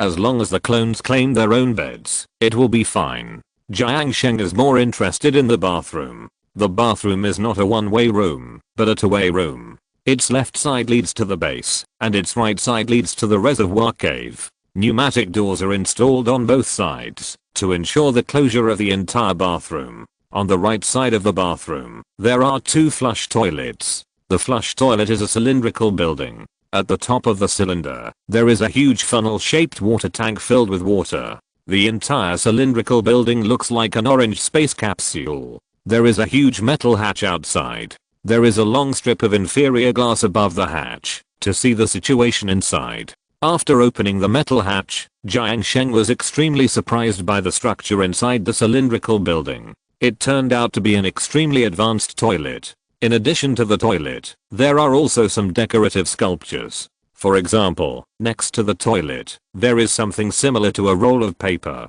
It looks usable, but it is actually a sculpture. On the wall behind the toilet, there is an irregular pattern composed of squares and triangles of various colors. Jiang Sheng can't see what the pattern means, but at least it makes people who are here not feel too monotonous. Compared to the original outdoor toilet, this flush toilet is actually a huge metal cabin with a toilet seat inside, which can provide people who use it with enough sense of security. It is also equipped with a bolt from the inside, which is much better than the previous one without a gate. However, the long glass on the metal door made Jiang Sheng feel a little redundant. He could still see the situation inside by standing on tiptoe. Jiang Sheng also found some unique small designs on the metal door. There is a metal round hole in the side of the metal door that is not easy to notice. As long as Jiang Sheng puts his finger into this metal round hole, the bolt of the metal door will make a click sound.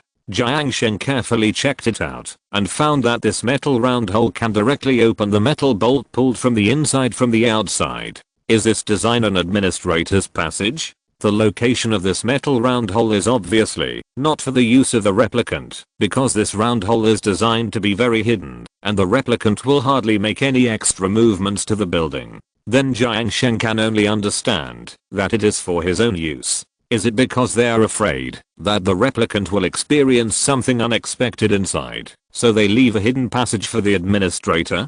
Jiang Sheng had no idea about this. On the left side of the flush toilet, there were 2 wash basins. The wash basins looked not much different from modern human wash basins. Because they were connected to pipes, there was only a water tank above the wash basin to store clean water, and no water tank to store sewage. Similar to the knob switch of the previous wash basin, this wash basin also only supports 2 modes. One is the water outlet is closed, and the water inlet is open, and the other is the water outlet is open and the water inlet is closed. However, on the water outlet, the wash basins increased from 1 to 2, set on the left and right respectively.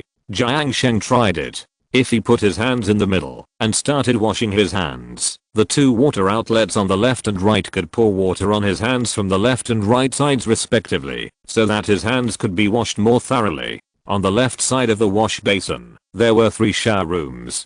Considering that it would take some time for the clones to take a shower, Jiang Sheng increased the number of shower rooms to 3. These 3 shower rooms all had a white metal wall with a grid pattern on it. There was a huge shower head on the metal wall, and the shower head was connected to a twisted pipe. There was a knob switch at a reasonable height that a person could touch. On the ground in front of the white metal grid wall are white metal floor tiles with a funnel-shaped concave design that can collect the water from above to the outlet in the middle. In short, it looks like a very ordinary shower room.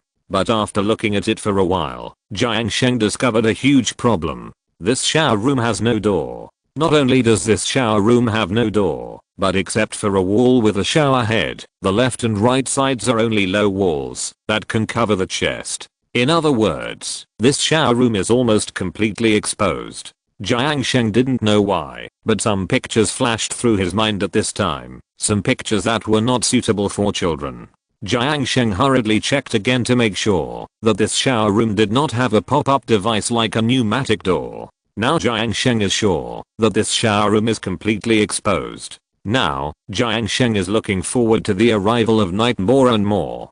Chapter 61 Gender Mechanism of Replicants. The shower room for the replicants was built, and the replicants would go into the shower room to take a shower before going to bed every day. This is a mechanism. As long as a certain building exists, and the replicants have certain needs, they will go back to seek the building in this area. Jiang Sheng cannot stop it, or make specific allocations. Unless the entire building is completely disabled, no one can use it. At nearly 9:30, Yeona put aside the research at hand. This immediately made Jiang Sheng, who was lying on the recliner listening to music, and was about to fall asleep, alert. Jiang Sheng sat up, and watched Yeona walk away from the research station, and walk towards the bathroom. Before, except for normal physiological activities, Yeona's other time was all working time. Even at night, she would work until 10 o'clock in the evening to go to bed. But today she left the research station at 9:30. What was she doing? Jiang Sheng knew it in his heart. It is better to say that Jiang Sheng has been lying on the recliner since 8 o'clock in the evening, waiting for this moment. Following Yeona to the bathroom, he saw Yeona go into the flush toilet first. With a bang, the metal door of the flush toilet closed from the inside, and with another click, the bolt locked the door from the inside. It seems that the clones do know how to use the bolt. However, Jiang Sheng also knew that there was a secret round hole next to the metal door that could open the metal door. It was just that Jiang Sheng was still disdainful of doing that kind of thing, and even if he did, the clone would most likely pull up his pants and glare at the person approaching him, just like in the outdoor toilet before. After waiting for 3 minutes, Yeona came out with a loud flushing sound. After coming out, Yeona washed her hands in front of the sink again. This set of operations made Jiang Sheng mistakenly believe that life here was no different from modern civilization. Before there was no pipeline system, Jiang Sheng always felt that this place was very uncomfortable, just a mine cave where people could live. But now that the base has a preliminary pipeline system, Jiang Sheng also has the desire to stay here for a long time. Jiang Sheng even had the idea of going to the toilet here. However, in order not to increase the sewage burden here, Jiang Sheng thought it was better to forget it. This small colony that was built up bit by bit cannot be destroyed by his momentary pleasure. Yeona walked past the sink and came to the shower room. In front of the shower room, Yeona glanced around and turned on the shower head. That's right, she turned it on directly, skipping the step of taking off clothes. Don't clones take off clothes when they take a shower? Yeona turned her head towards the shower head, and the water moistened her hair, flowed down her clothes from her head to her feet, and then flowed out from the drain below. Because the clothes were wet with water, they stuck tightly to Yeona's body, highlighting Yeona's good figure. If this picture is added with a grey and white filter, it might be a set of good artistic photos. But this is completely different from the picture Jiang Sheng imagined. Do all clones take a shower without taking off clothes? 5 minutes later, Yeona simply shook off the water on her body, stepped on the water and left directly, without waiting for the water on her body to dry. After Yeona walked out, the other 3 clones walked into the bathroom at the same time. Bly, Owen, and Bly seemed to have discussed it beforehand, and the 3 of them entered the bathroom at the same time and started to take a shower. Like Yeona, the 3 of them still did not take off their clothes. After 5 minutes of showering, the 3 shook off the water and walked out again. Jiang Sheng walked into the shower room and touched the water on the ground. It was cold water. The shower room does not need electricity, so of course it is a cold shower. What is the use of such a shower? Cold shower and washing with clothes on. Won't the body feel more uncomfortable? Won't it catch a cold or something? Jiang Sheng thought about it and thought of a possibility. That is, the replicants taking a shower is likely to simulate human behavior. Jiang Sheng had previously suspected that the replicants may not need to do many things like humans, but in order to be more like humans, they deliberately added it. For example, this bathing mechanism. Maybe the replicants don't need to take a bath at all, just to imitate humans, so they do human activities such as taking a bath. Of course, it may be true that washing away germs on the body is true, but it is definitely not true that it can reduce stress. Because according to Jiang Sheng's experience as a human, taking a cold shower with clothes on will only make the body cold and more uncomfortable, so it is impossible to reduce stress at all. From another perspective, the civilization that designed the human activity of bathing for the replicants actually has no idea of how humans feel when bathing. They only know that the purpose of bathing is to cleanse the body and make the body feel comfortable. The behavior of the replicants is just deliberately imitating humans. In this way, it is understandable why bathing can cure the debuff effect of wetness, because after bathing, the whole body is also wet, which directly covers the debuff effect of wetness. Maybe in the eyes of the civilization that created the replicants, there is no essential difference between getting wet in water and getting wet in the bath, both of which are water on the body. But humans will take a bath after getting wet, knowing that there is such a mechanism for humans, and then deliberately adding it for the replicants. That's all. Jiang Sheng felt a little horrible when thinking about it, so he shook his head and stopped thinking about it. However, Jiang Sheng felt that one interesting point was why Yeona would enter the shower room first to take a bath alone, and the remaining 3 replicants would enter the shower room later to take a bath together. Is it because the gender of Yeona's replica is female? This is very interesting. This is the first time that Jiang Sheng has found such discrimination in clones due to gender. There is almost no difference in the attributes of male and female clones. Whether in terms of social skills or basic attributes of clones, they vary from person to person. In other words, there is no difference in the basic abilities of male and female clones. The reason why humans advocate ladies first is that women are generally at a disadvantage in basic abilities. It is a manifestation of human morality that the disadvantaged groups have the right of priority. However, the basic abilities of clones are exactly the same regardless of gender. Her basic attributes are not reduced because she is a female clone. However, in terms of mechanism design, female clones still have the right of priority. It seems that this is the second point, that the designers of clones do not understand human civilization. All clones will go into the shower room to take a bath half an hour before going to bed.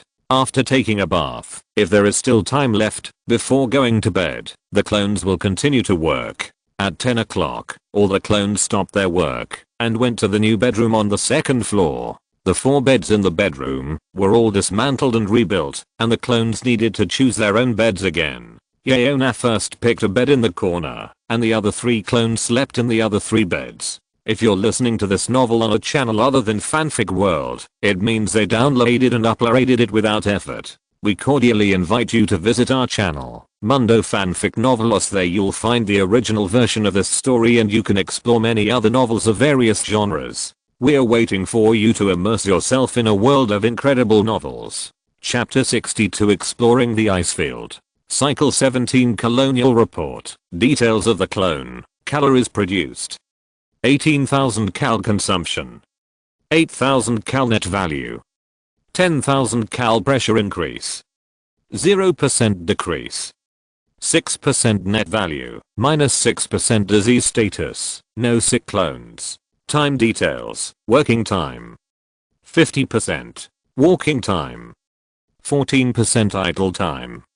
1% base details, oxygen output. 12.5 kilograms, consumption.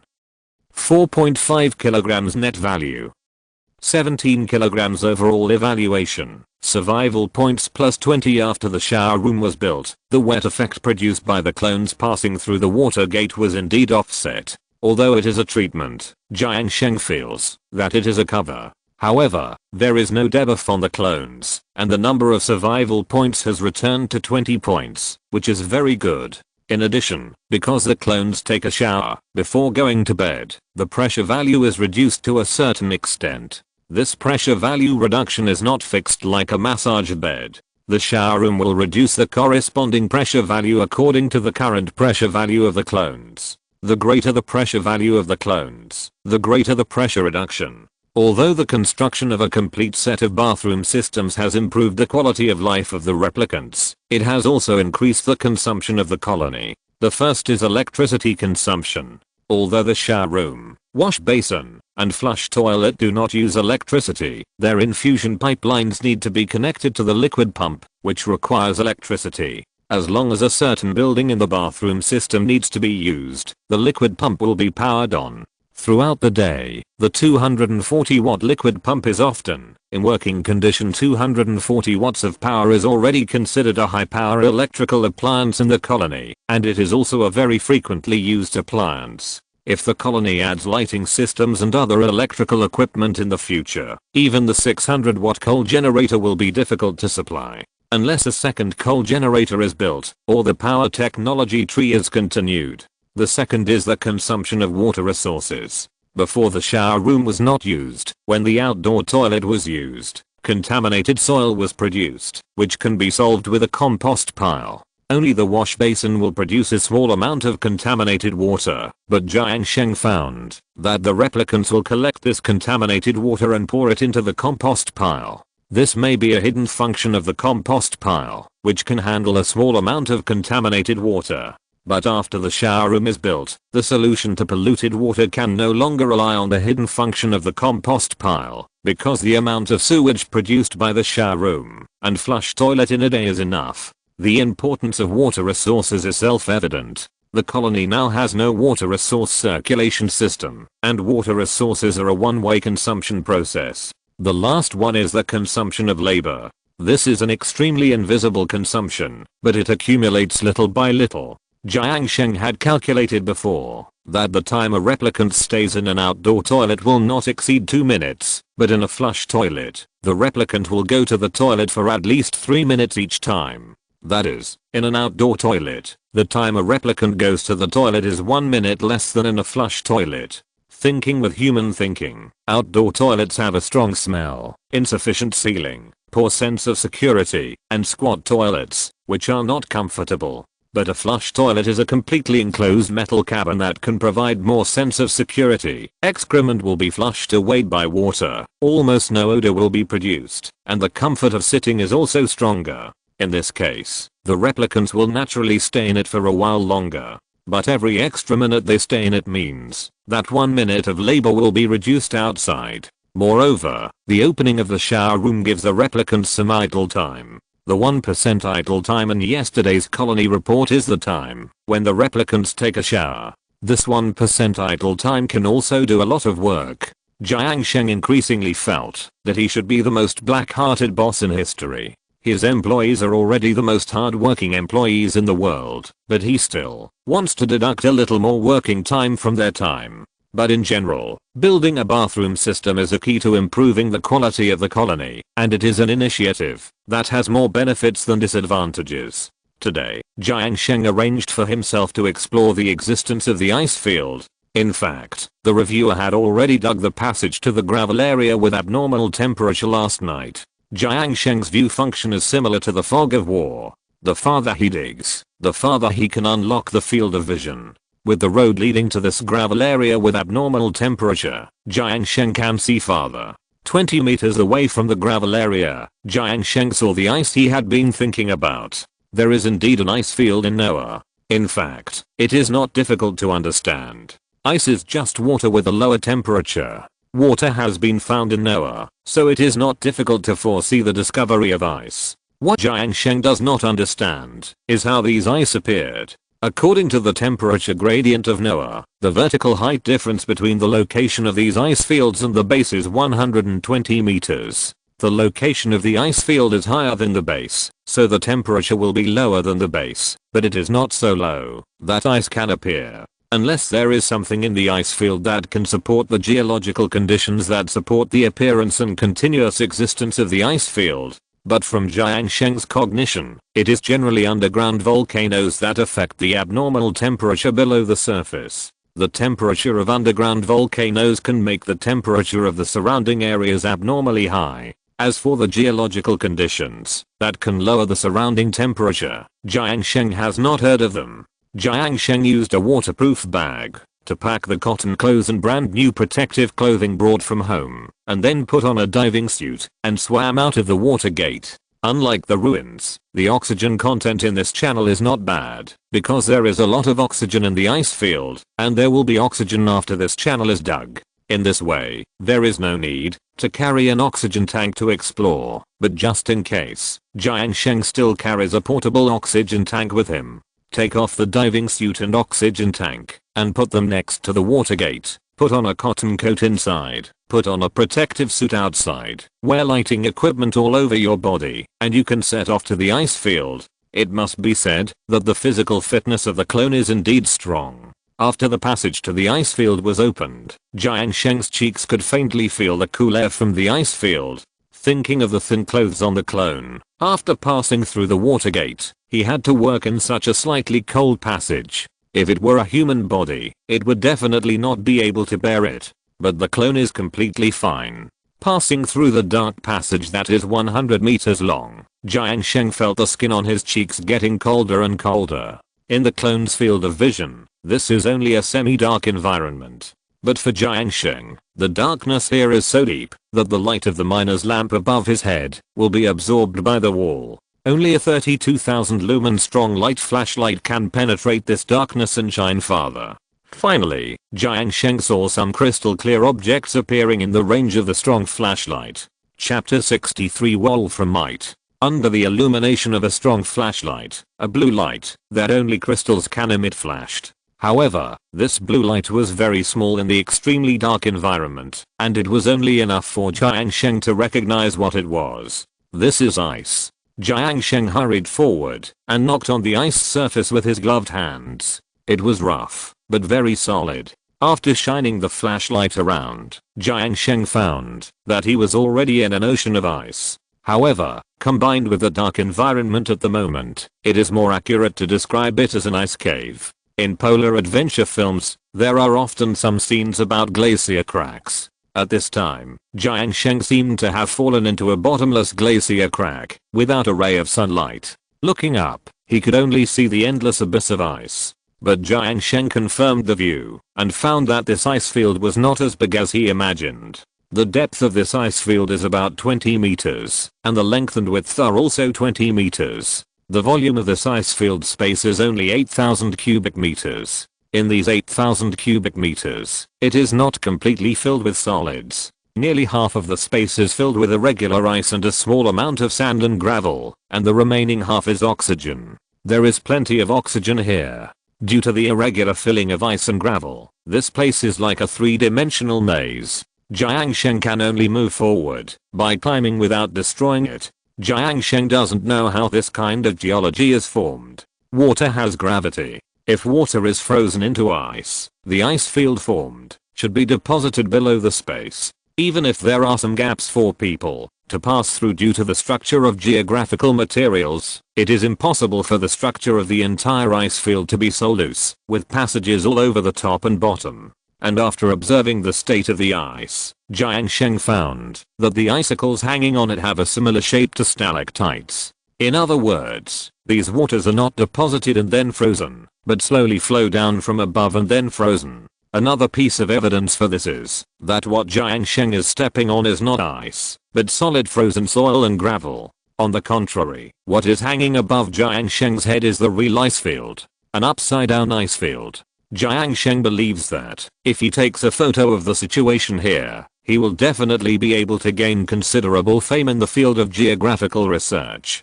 Because this is definitely not a scene that humans can see, nor a scene that can appear on the earth. Unless a huge crack is opened in the ocean on the earth, all the sea water is completely frozen, and then the frozen water on the seabed is removed. Such a spectacle can be seen. But obviously, this is not something that can be done by human power. Jiang Sheng walked forward, and the lowest permafrost layer was basically unobstructed. Sometimes, one or two thick ice pillars would hang from the ice field above to block Jiang Sheng's way, and sometimes there would be some sand and stone protrusions on the ground that Jiang Sheng needed to climb up. But in general, the layer where Jiang Sheng was located was the most basic permafrost layer, and there was not much special about it. But what Jiang Sheng cared about most was the ice field above his head. Because in the material view, Jiang Sheng saw an unusual black shadow in the middle of the ice field. The material view can see the material composition within 1 square meter in any place, but this situation is not absolute. Jiang Sheng had found something that was a black shadow in the material view before. That is the ruins. Only the ruins are in a state of shadow and cannot be seen in the material view, and only a black outline can be seen. And now Jiang Sheng has found such a black outline in the middle of the ice field. There may be a relic in the ice field. Judging from the outline, this relic is not quite the same as the previous rectangular room. This black outline is probably a standing rectangular block. This aspect ratio is definitely not a traditional room, and from the perspective of space, this black outline occupies a much smaller space than the previous relic. But no matter how small the relic is, it has aroused Jiang Sheng's curiosity. Although Jiang Sheng's scientific research level is far from enough to analyze the science or history of the owner of the relic from the relic, it can at least let Jiang Sheng understand what the existence on Noah might have been like. Maybe, like last time, a neural oscillator can be harvested to enhance the characteristics of the replicant. In any case, this relic is worth visiting. However, judging from the view, this relic is in the center of the ice field, and Jiang Sheng certainly cannot walk to the center of the ice field from the permafrost below. Jiang Sheng needs to climb up. Fortunately, the climbing here is not too difficult. The height of the ice surface is relatively small, and there are sand and granite to step on from time to time. If you are a professional, you can climb up without any safety measures. But for the sake of safety and to find the way back, Jiang Sheng is still prepared to use climbing related props. Starting from the entrance, Jiang Sheng used a mountaineering pick to nail the climbing rope on the flat ground every time he climbed to a flat ground. In the ice field, the sound of Jiang Sheng hitting the metal kept echoing. The conditions here are very dark. If it weren't for the view function, you can judge what the surrounding environment is like. Otherwise, Jiang Sheng would not dare to climb up from here, even if he had the courage. But in fact, the environment that Jiang Sheng is in now, most people don't have enough courage to challenge. Jiang Sheng used the rope to slowly climb up. In addition to getting the erosion of the dark and cold environment on people's hearts, there are also some interesting things. In some small places, Jiang Sheng used the material view to find some imperceptible materials. In some interlayers between granite and ice, Jiang Sheng saw a substance that he saw for the first time in Noah. Tungsten manganese iron ore, Fe, Mn, Wo4, is a solid dense metal mineral. It is the main source of tungsten and is suitable for building power systems. Resource type, metal ore melting point. 2926.9 can be used as pipes, general building materials, solid metal ore. This ore is not a unique product of Noah like oxystone. It actually exists on Earth. It is called black tungsten ore and is indeed the most important ore for refining tungsten. What surprised Jiang Sheng was not only the existence of black tungsten ore, but also the existence of iron. The main metal used on Earth is iron, but the main material of clone technology is copper ore. It seems that clones can make everything with copper. However, Jiang Sheng previously speculated that it was more likely that there was no iron in Noah.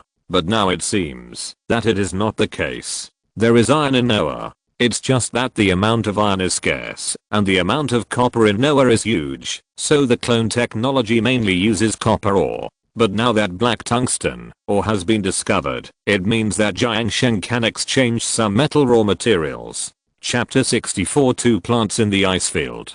Apart from the clone technology in the basic technology, as long as the building is built with copper ore, other metal materials can be selected for construction. At present, copper ore is the only metal that Jiang Sheng has unlocked, so Jiang Sheng can only choose to use copper ore to build buildings. But if metal tungsten is successfully refined from wolframite, then the basic properties of some buildings can be improved from the material. However, Jiang Sheng's research has not yet reached the stage of refining technology, so there is no need to rush about refining metals. In addition to finding some wolframite in the material view, Jiang Sheng also found a plant on some gravel platforms. At first, under the cover of darkness, Jiang Sheng thought it was some kind of animal, but when he walked in, he found that it was completely a plant. This plant looks like a big club standing on the ground from a distance, and a half-human high blue radish from a close distance. Jiang Sheng only saw the information of this plant after he got closer. Ice breath radish, a plant that grows in the ice field and can absorb the surrounding heat by breathing through its porous outer mold. Gas. 125 G/minimum. Cooling effect. Wild growth conditions. 25% growth rate. 6095. Cultivation growth conditions. 100% growth rate. 6095. Phosphate rock 4000 G/cycle. Ice breath radish can also grow in artificial cultivation environments such as planting boxes. It has a long lifespan, but cannot be used as food, and cannot produce seeds. After reading the information, Jiang Sheng found that this is indeed a magical plant. From the information, this ice breath radish can absorb the surrounding gas, but it will not consume any gas, but only absorb the heat in the gas. In other words, it inhales hot air and exhales cold air. Moreover, the growth conditions of ice breath radish are extremely loose. The only condition is temperature, and the temperature limit is so loose. But the part in brackets below makes Jiang Sheng not quite understand. What kind of plant has no seeds? How can a plant without seeds reproduce? Is it a species that exists to become extinct? Jiang Sheng is very sure that there is absolutely no such plant on the earth. Even if it exists, it is impossible for humans to discover such a plant in the short history. Because it cannot reproduce, it will become extinct directly. And since the ice breath radish has no seeds and cannot reproduce, where do they come from? This is a question that is more difficult to think about than whether the chicken came first or the egg came first. Such a plant that cannot produce seeds and is destined to become extinct cannot be used as food. Even if it can, Jiang Sheng is reluctant to use the ice breath radish as food in the mouth of the clone. Fortunately, the ice breath radish has a long lifespan and can exist for a long time. But how long exactly is not clearly stated in the information. Such an ice breath radish seems to be useless and cannot be used as food or produce seeds, but Jiang Sheng has already thought of some of its uses. Since the ice breath radish can absorb heat, then one of its obvious functions is to cool down. The colony is below the surface, which is basically a stuffy pot, so temperature has always been a key consideration for Jiang Sheng to expand the colony. Now that the industrial zone has been built, coal generators will produce a lot of heat in the industrial zone every day. This heat makes the temperature of the negative second floor 0.5 higher than the first floor of the base. If this continues, the temperature of the industrial zone will sooner or later be horrifyingly high. Although separating the industrial area from the living area is to prevent the temperature in the industrial area from being too high and affecting the lives of the replicants, the temperature rise in the industrial area should be controlled appropriately. At present, this ice-breathing radish is a plant that can suppress the temperature in the industrial area very well. It does not need watering, and there are no other additional conditions, which is equivalent to not requiring special care from the replicants. As long as the temperature conditions are met, it can be planted in the industrial area to absorb the heat emitted by the coal generator. In fact, it is difficult for Jiang Sheng to define the ice-breathing radish as a plant, which is completely beyond the Earth's cognition of plants. But since the information says it is a plant, then it is a plant. At least it will not stand up and bite people. Let the replicants come and dig to ice-breathing radishes back later. Jiang Sheng silently remembered this in his heart and continued to move forward. Because it is a vertical ice field, there are not many places for Jiang Sheng to settle down, and large plants like ice-breathing radishes can only grow on flat ground, so Jiang Sheng did not find many ice-breathing radishes. It would be a good situation to encounter an ice-breathing radish at each settlement point.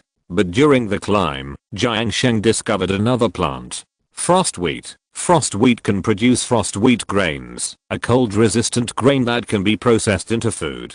Frost wheat grains produced each time. 18 wild growth conditions, 72 cycles to mature, oxygen or polluted oxygen, carbon dioxide, 555 cultivation growth conditions, 18 cycles to mature, oxygen or polluted oxygen, carbon dioxide, 555. 5 kilograms of soil/cycle, 10 kilograms of water/cycle, long growth cycle and harsh growth conditions, but frost wheat grains are really fragrant. Jiang Sheng looked at the wheat ear-shaped ice blue plant growing on the climbing slope in front of him. Unlike earth wheat, the frost wheat plant only has the part of the earth wheat ear, but it is much larger than the earth wheat ear, and the grains on it are also less than the earth wheat ear. Jiang Sheng counted them, and found that there were exactly 18 grains on it, and each frost wheat grain was about the size of a quail egg. So this is the frost wheat grains needed to make berry puree cakes. When the burr flowers were planted, and the burr berries were obtained, the food compressor unlocked a recipe for berry puree cakes. But Jiang Sheng lacked an important ingredient for making berry puree cakes, which was frost wheat grains. I didn't expect that frost wheat grains really grew in the ice field. The name is true to me. If I can plant this frost wheat in my base, I can produce a large amount of berry puree cakes. Jiang Sheng still remembers that the food quality of berry puree cakes is good, and each serving can provide 4,000 cal of energy, which is a godlike food in the colony. But looking at the planting conditions of frost wheat, Jiang Sheng frowned. Among the growth conditions of this frost wheat, temperature is the most difficult one for Jiang Sheng. The highest temperature that frost wheat can tolerate is 5, and the lowest temperature in the base is above 21, which is too different from the temperature required by frost wheat. Not to mention that it is impossible. Even if it is possible, Jiang Sheng can't make a place in his own place as cold as an ice storage. Although the ice breath radish can lower the temperature, it certainly cannot lower the temperature by more than 10 degrees Celsius. Jiang Sheng did not think that this huge ice field could be completed by a dozen ice breath radishes. It seems that frost wheat can only be planted in the ice field.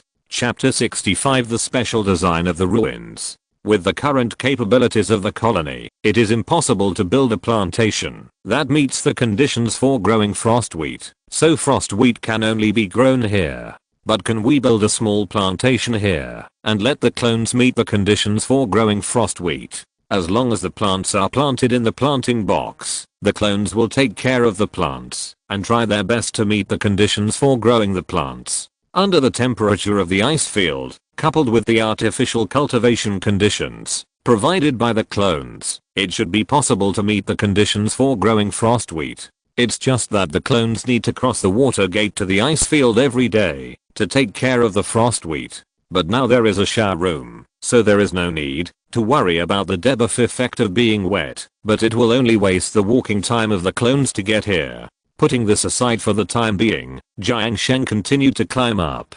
When he was 5 meters away from the shadow part, Jiang Sheng found a green wall. Jiang Sheng shoveled the snow with a mountaineering pick and found that it was a brick like the previous ruins. In other words, it can be confirmed that this shadow part is indeed a ruin. Now Jiang Sheng only needs to climb vertically up the wall for another 5 meters to reach the entrance of the ruins. The last 5 meters of the wall were almost vertical, and behind the loose ice and snow was a solid wall, so it was difficult for Jiang Sheng to nail steel nails on it. Jiang Sheng had no choice but to call a clone to build a passage on the wall with a ladder. The clone's production gun was indeed high-tech. Even if there was ice and snow in the middle, the clone could build a ladder directly on the wall, but it would take some time. 3 hours later, the ladder that could climb up was finally built. Looking at Bly who came here to help Jiang Sheng build the ladder, he was soaked when he passed through the water gate. In addition, after working here for half an hour, Bly was now covered with ice. If it were a human, he would have frozen to death in this situation, but Bly had no adverse reactions at all, as if he could not feel the temperature, and only the joints of each movement seemed to be a little sluggish. Although there was no problem, Jiang Sheng was still afraid that the clone would be frozen to death, so he hurriedly asked Bly to return to the base. Next, Jiang Sheng grabbed the ladder and climbed up to the entrance of the ruins. As a result, the entrance to the ruins was not the security door of the previous ruins, but an irregular entrance. There was no door at this entrance. Looking at the irregular walls around the entrance, Jiang Sheng felt that this was not the entrance designed at the beginning of the ruins, but a gap opened by other powerful means such as explosions. The broken walls around the gap were buried deep under the ice and snow, but Jiang Sheng could still vaguely see some fragments of green walls. What happened to this ruins? Jiang Sheng took a flashlight and shone it inside. Below the gap was a room covered with ice and snow. The surroundings were buried in ice and snow. There was less ice and snow in the middle, but no objects could be seen. But in the middle of the room, there seemed to be a hole that could go down. This hole was an extremely regular square. It didn't look like it was caused by an explosion. It should be able to lead down normally. Jiang Sheng nailed steel nails on the edge of the gap and then descended from the gap above the room into the room. When he came to the room, Jiang Sheng didn't rush to continue down from the hole in the middle of the room, but searched the room. Jiang Sheng took a mountaineering pick and hit the high snow piles around the room to see if he could find something under them. Suddenly, Jiang Sheng's mountaineering pick hit a hard object under the snow pile. From the sound of the hit, it seemed to be some kind of metal object. Jiang Sheng quickly used the mountaineering pick as a shovel to shovel away the ice and snow on top. After 10 minutes of effort, the shovel finally shoveled away the ice and snow on top to a range large enough for observation. Jiang Sheng looked inside and found a blue metal cabinet. The door of the metal cabinet is very similar to a human metal cabinet, with long holes for ventilation. In addition, when he knocked on the cabinet door, the empty sound inside made Jiang Sheng sure that it was a metal cabinet. Even without these basic judgments, Jiang Sheng had information next to his vision. Storage cabinet, a basic metal storage cabinet with various personal belongings. This very basic introduction confirmed Jiang Sheng's idea. This aroused Jiang Sheng's curiosity. The items in it should be the belongings of the previous owner of the ruins. What exactly is in it? Unfortunately, a lot of ice and snow accumulated in front of the door of the locker, so Jiang Sheng couldn't open the door. If Jiang Sheng wanted to clean up the ice and snow by himself, it would take at least a week to clear it. The key is that, even if there is enough time, Jiang Sheng can't clear the ice and snow out, because the only entrance to this room is the gap above, and it is basically impossible to transport snow out of this gap with one person's strength. And it is impossible to borrow the power of the clone. Jiang Sheng entered this way by rappelling, and the clone can't go there, as long as the span exceeds 1 meter. According to the movement logic of the clone, it is impossible to jump into this room anyway. The gap is more than 1 meter away from the wall, and the clone can't build a ladder down along the wall. The only way is to let the clone dig a hole in the wall where the ladder was just built, and then use the ladder to build a ladder from the hole. But Jiang Sheng looked at the overall structure of the room. The hole in the room seems to be in the middle of the room below, and the clone can't build a ladder on the ceiling to get up. In other words, if the ruins cannot be destroyed on a large scale, the clones cannot enter the ruins anyway. This was something Jiang Sheng had not expected. The ruins used a vertical architectural design and the movement logic of the clones to completely eliminate the possibility of the clones entering the ruins. If this was the intention of the designer of the ruins, then his original intention should be to prevent the clones from entering here. This is not a place for clones to come. That means there should be something very important in the room below. Jiang Sheng used a mountaineering pick to knock around the locker a few times, making a metallic sound, and then used the mountaineering pick to shovel inside a few times, and there were also blue metal lockers inside. In the end, Jiang Sheng found 5 lockers in a row. This means that there should be 5 permanent staff members in this ruins. As for other places, Jiang Sheng's mountaineering pick couldn't hit them all, so there were no other discoveries. Next, it was the room below. Chapter 66 Anti-Entropy Heat Neutralizer. There is a ladder in the square hole in the room that can be climbed down. Jiang Sheng stepped on it tentatively. It is very solid, and he can go down with confidence. Going down the ladder, there is another room below, but this room is much more spacious than the previous one. On the right side of the ladder, there is a separate room. The room has no door and you can see the things inside directly. This is a huge mechanical creation. The whole outline is cylindrical and almost occupies the entire space of the room. The machine is similar to the antenna dish structure of a satellite signal receiver. In the center of the dish, there is a spiral metal structure, and on top is a cover similar to a wine barrel. There are two slightly larger metal bumps on both sides of the cover. On both sides of the metal spiral structure, there are two huge purple needle-shaped devices. Jiang Sheng took a closer look and could see the information of this huge metal device in the room. Anti-entropy heat neutralizer, a self-sustaining extremely powered by refined neutron matter, which can absorb and neutralize heat using hydrogen provided by pipelines. Status: empty pipe, freezing temperature, -173.2, overheating temperature 125. Its refrigeration capacity is beyond imagination.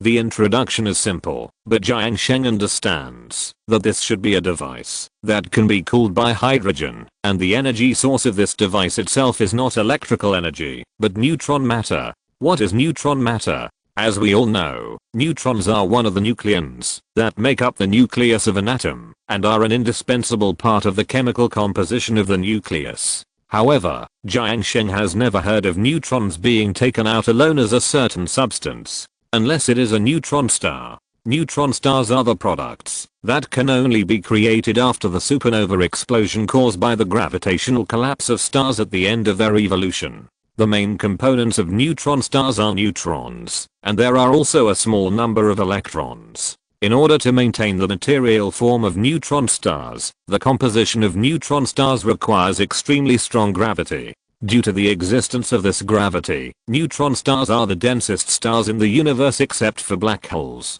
The density of matter on neutron stars is much greater than the density of any kind of matter on Earth. 1 cubic meter of neutron star matter has a mass of up to 100 trillion tons, and its structure is very unstable. Humans are far from being able to master this kind of matter with their technological level. Is the neutron matter mentioned in this information the neutron star matter that humans on Earth can understand? If it is the same kind of matter, Jiang Sheng can almost imagine how advanced the civilization represented by these relics is. The gap between humans and this civilization is similar to the gap between primitive people and modern humans. It is even greater, because the progress of civilization will be concentrated in a certain era. For example, the development of human civilization in the past 100 years has exceeded the sum of the previous thousands of years. But after this explosive development, the development of civilization will almost stagnate. That is, this explosive period almost determines the upper limit of civilization development.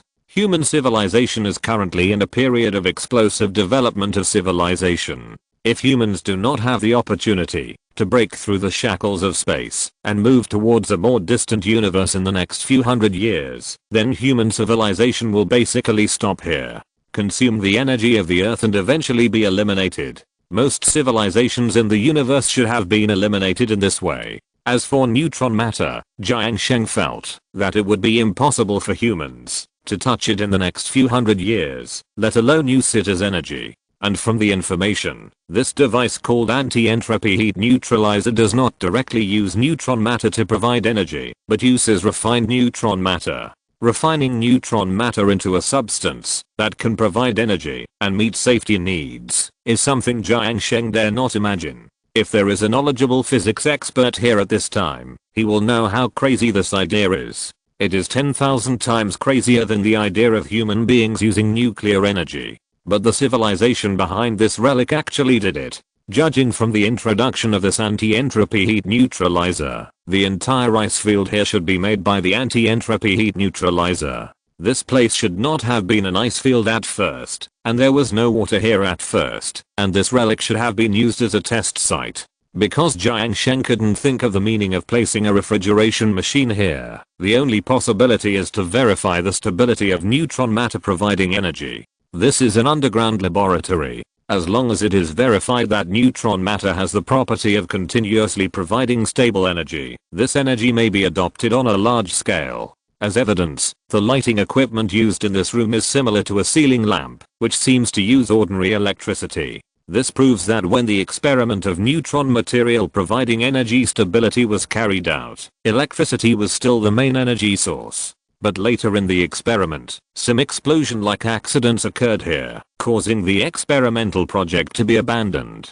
The only accident that Jiang Sheng could imagine was a small explosion. Definitely not an explosion of neutron material. Because if it was an explosion of neutron material, Jiang Sheng felt that the entire ruins, including his base, would be a big pit. The vibration caused by the explosion affected the water in the upper space and began to leak down, and the anti-entropy heat neutralizer continued to work, causing the water to thaw in the process of leaking down. The final result was the scene in front of Jiang Sheng, a hanging ice field. If this is the case, are all the underground ruins actually experimental facilities? This experimental facility is an experiment for the stability of neutron material energy, and the experimental facility that he discovered before is for the genetic properties of clones. Then what is the Noah plan? Why do we need to migrate to this planet full of experimental facilities? Jiang Sheng dared not imagine what would happen next. He could only wait and see if he could find more ruins in the future to further verify his idea. What Jiang Sheng can do now is to find out the situation here and see if he can use the resources here to build his own colony and expand the scope of view. At present, the state of this anti-entropy heat neutralizer is an empty pipe, not without energy. That is, as long as it continues to be provided with sufficient hydrogen, it can continue to cool. But Jiang Sheng felt that it was unnecessary. The current state of this ice field is already very good and does not need to be cooled. As long as the temperature of the ice field is enough for the frost wheat to survive here, Jiang Sheng thinks it is enough. The overall temperature of the ice field is currently between -20 and -25, which just meets the growth needs of frost wheat. Now just let the replicants come and collect all the frost wheat, build a few planting pots here, and then plant the frost wheat here. Then let the replicants dig a few ice radishes and plant them in the industrial area, and this expedition will be a success. Chapter 67 Making Berry Puree Cake. Cycle 18 Colonial Report. Details of the clones. Calories produced. 0 cal consumption. 8,000 cal net value, minus 8,000 cal stress increase. 0% decrease. 6% net value, minus 6% disease status, no sick clones. Time details. Working time. 48%. Walking time. 18% idle time. 2% base details. Oxygen output. 4.5 kilograms. Consumption. 3.5 kilograms net value. 1 kilogram overall evaluation. Survival points plus 20 after yesterday's adventure. The colony has a new source of food. On the flat area under the ice field, Jiang Sheng asked the clones to build 30 planting boxes, all of which are used to plant frost wheat. Frost wheat is different from rice, lice and thorn flowers. The seeds of frost wheat are frost grains, and the number of seeds produced by each frost wheat plant is fixed at 18 frost grains. In other words, frost wheat is not short of seeds. As long as there is enough space, Jiang Sheng can plant as much frost wheat as possible. It's just that the growth conditions and growth cycle of frost wheat are too long. Even if all the growth conditions of frost wheat are met, it will take 18 cycles to produce frost wheat grains. Although it is very fast compared to wheat on Earth, on Noah, it is a world of difference from the 3-cycle maturity of rice licewood and the 6-cycle maturity of thorn flower. In this case, the difficulty of planting frost wheat lies in finding a suitable planting space. Only by planting as much frost wheat as possible can we provide a sufficient source of food. The second point is the time wasted by the replicants to go to the frost wheat planting area. The increase in walking time is equivalent to the loss of the replicants' labor force. But at present, Jiang Sheng only found that there was an ice field in the field of vision.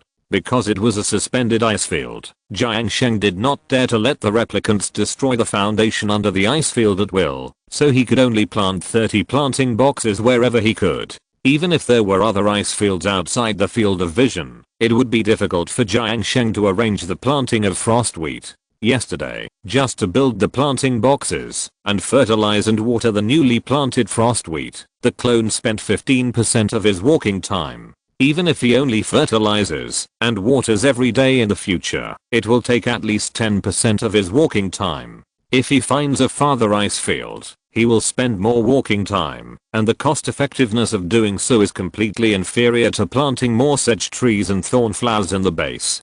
So for now, Jiang Sheng plans to keep only the frost wheat in these 30 planting boxes, and the others will be dealt with later. In addition to the frost wheat planted yesterday, Jiang Sheng found a lot of frost wheat grains produced by mature frost wheat and wild frost wheat. At present, there are 34 frost wheat grains in Jiang Sheng's ration box. Frost wheat grains, frost wheat seeds, can be used as food. Effect: 50 cal quality, ordinary decay time.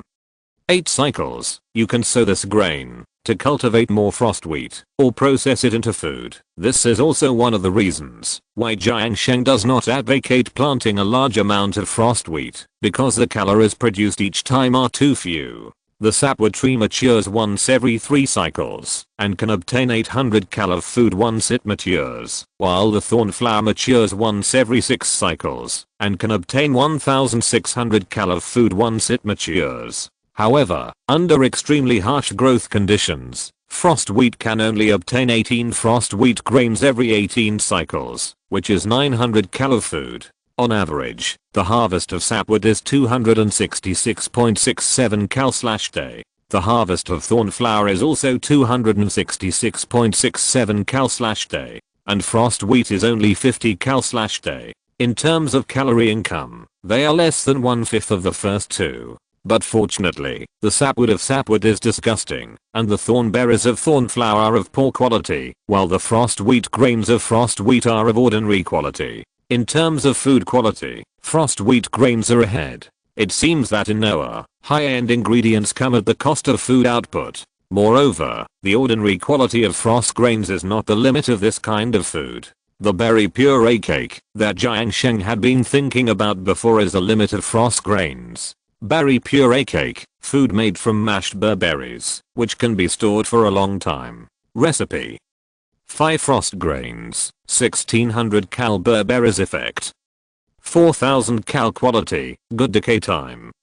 16 cycles, high quality food with good color, aroma, and taste. Its unbearable sweet taste will even make the tongue temporarily numb. This food recipe is the food recipe unlocked after the burr flowers in the plantation bear fruit, and it can be made by the food compressor. But at that time, Jiang Sheng did not have frost grains, so this food could not be made. Now that Jiang Sheng has frost grains, he can make this food. Yesterday, the time was too late. After the clones finished the projects in the ice field and dug up the ice radishes and planted them in the industrial area, it was already time to go to bed, so they had no time to make this food. But today, the clones have begun to make it according to Jiang Sheng's instructions.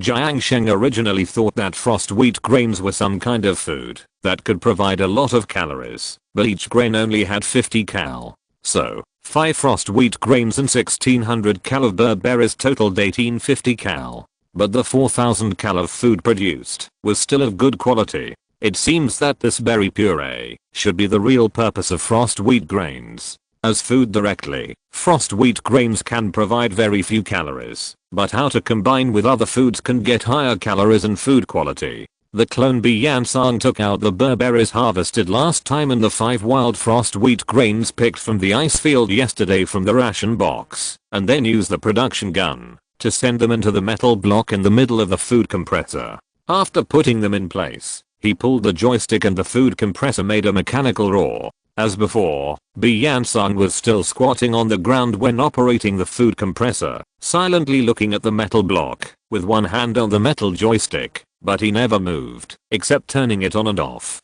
Jiang Sheng didn't know what would happen to the operation of the food compressor, even if he was not around. Anyway, during the time waiting for processing, he did nothing, except staring at the machine in a daze. If there was a timing function, he could come back and turn off the machine after the things inside were processed, which would save a lot of labor. But this is the setting of the clones. In some behavioral logic, the clones are quite clumsy. After more than half an hour of long waiting, the roar of the machine finally stopped. It only takes 5 minutes to make a rice loaf, but this berry puree cake took half an hour. It is absolutely correct that the higher end the food, the more time it takes to make.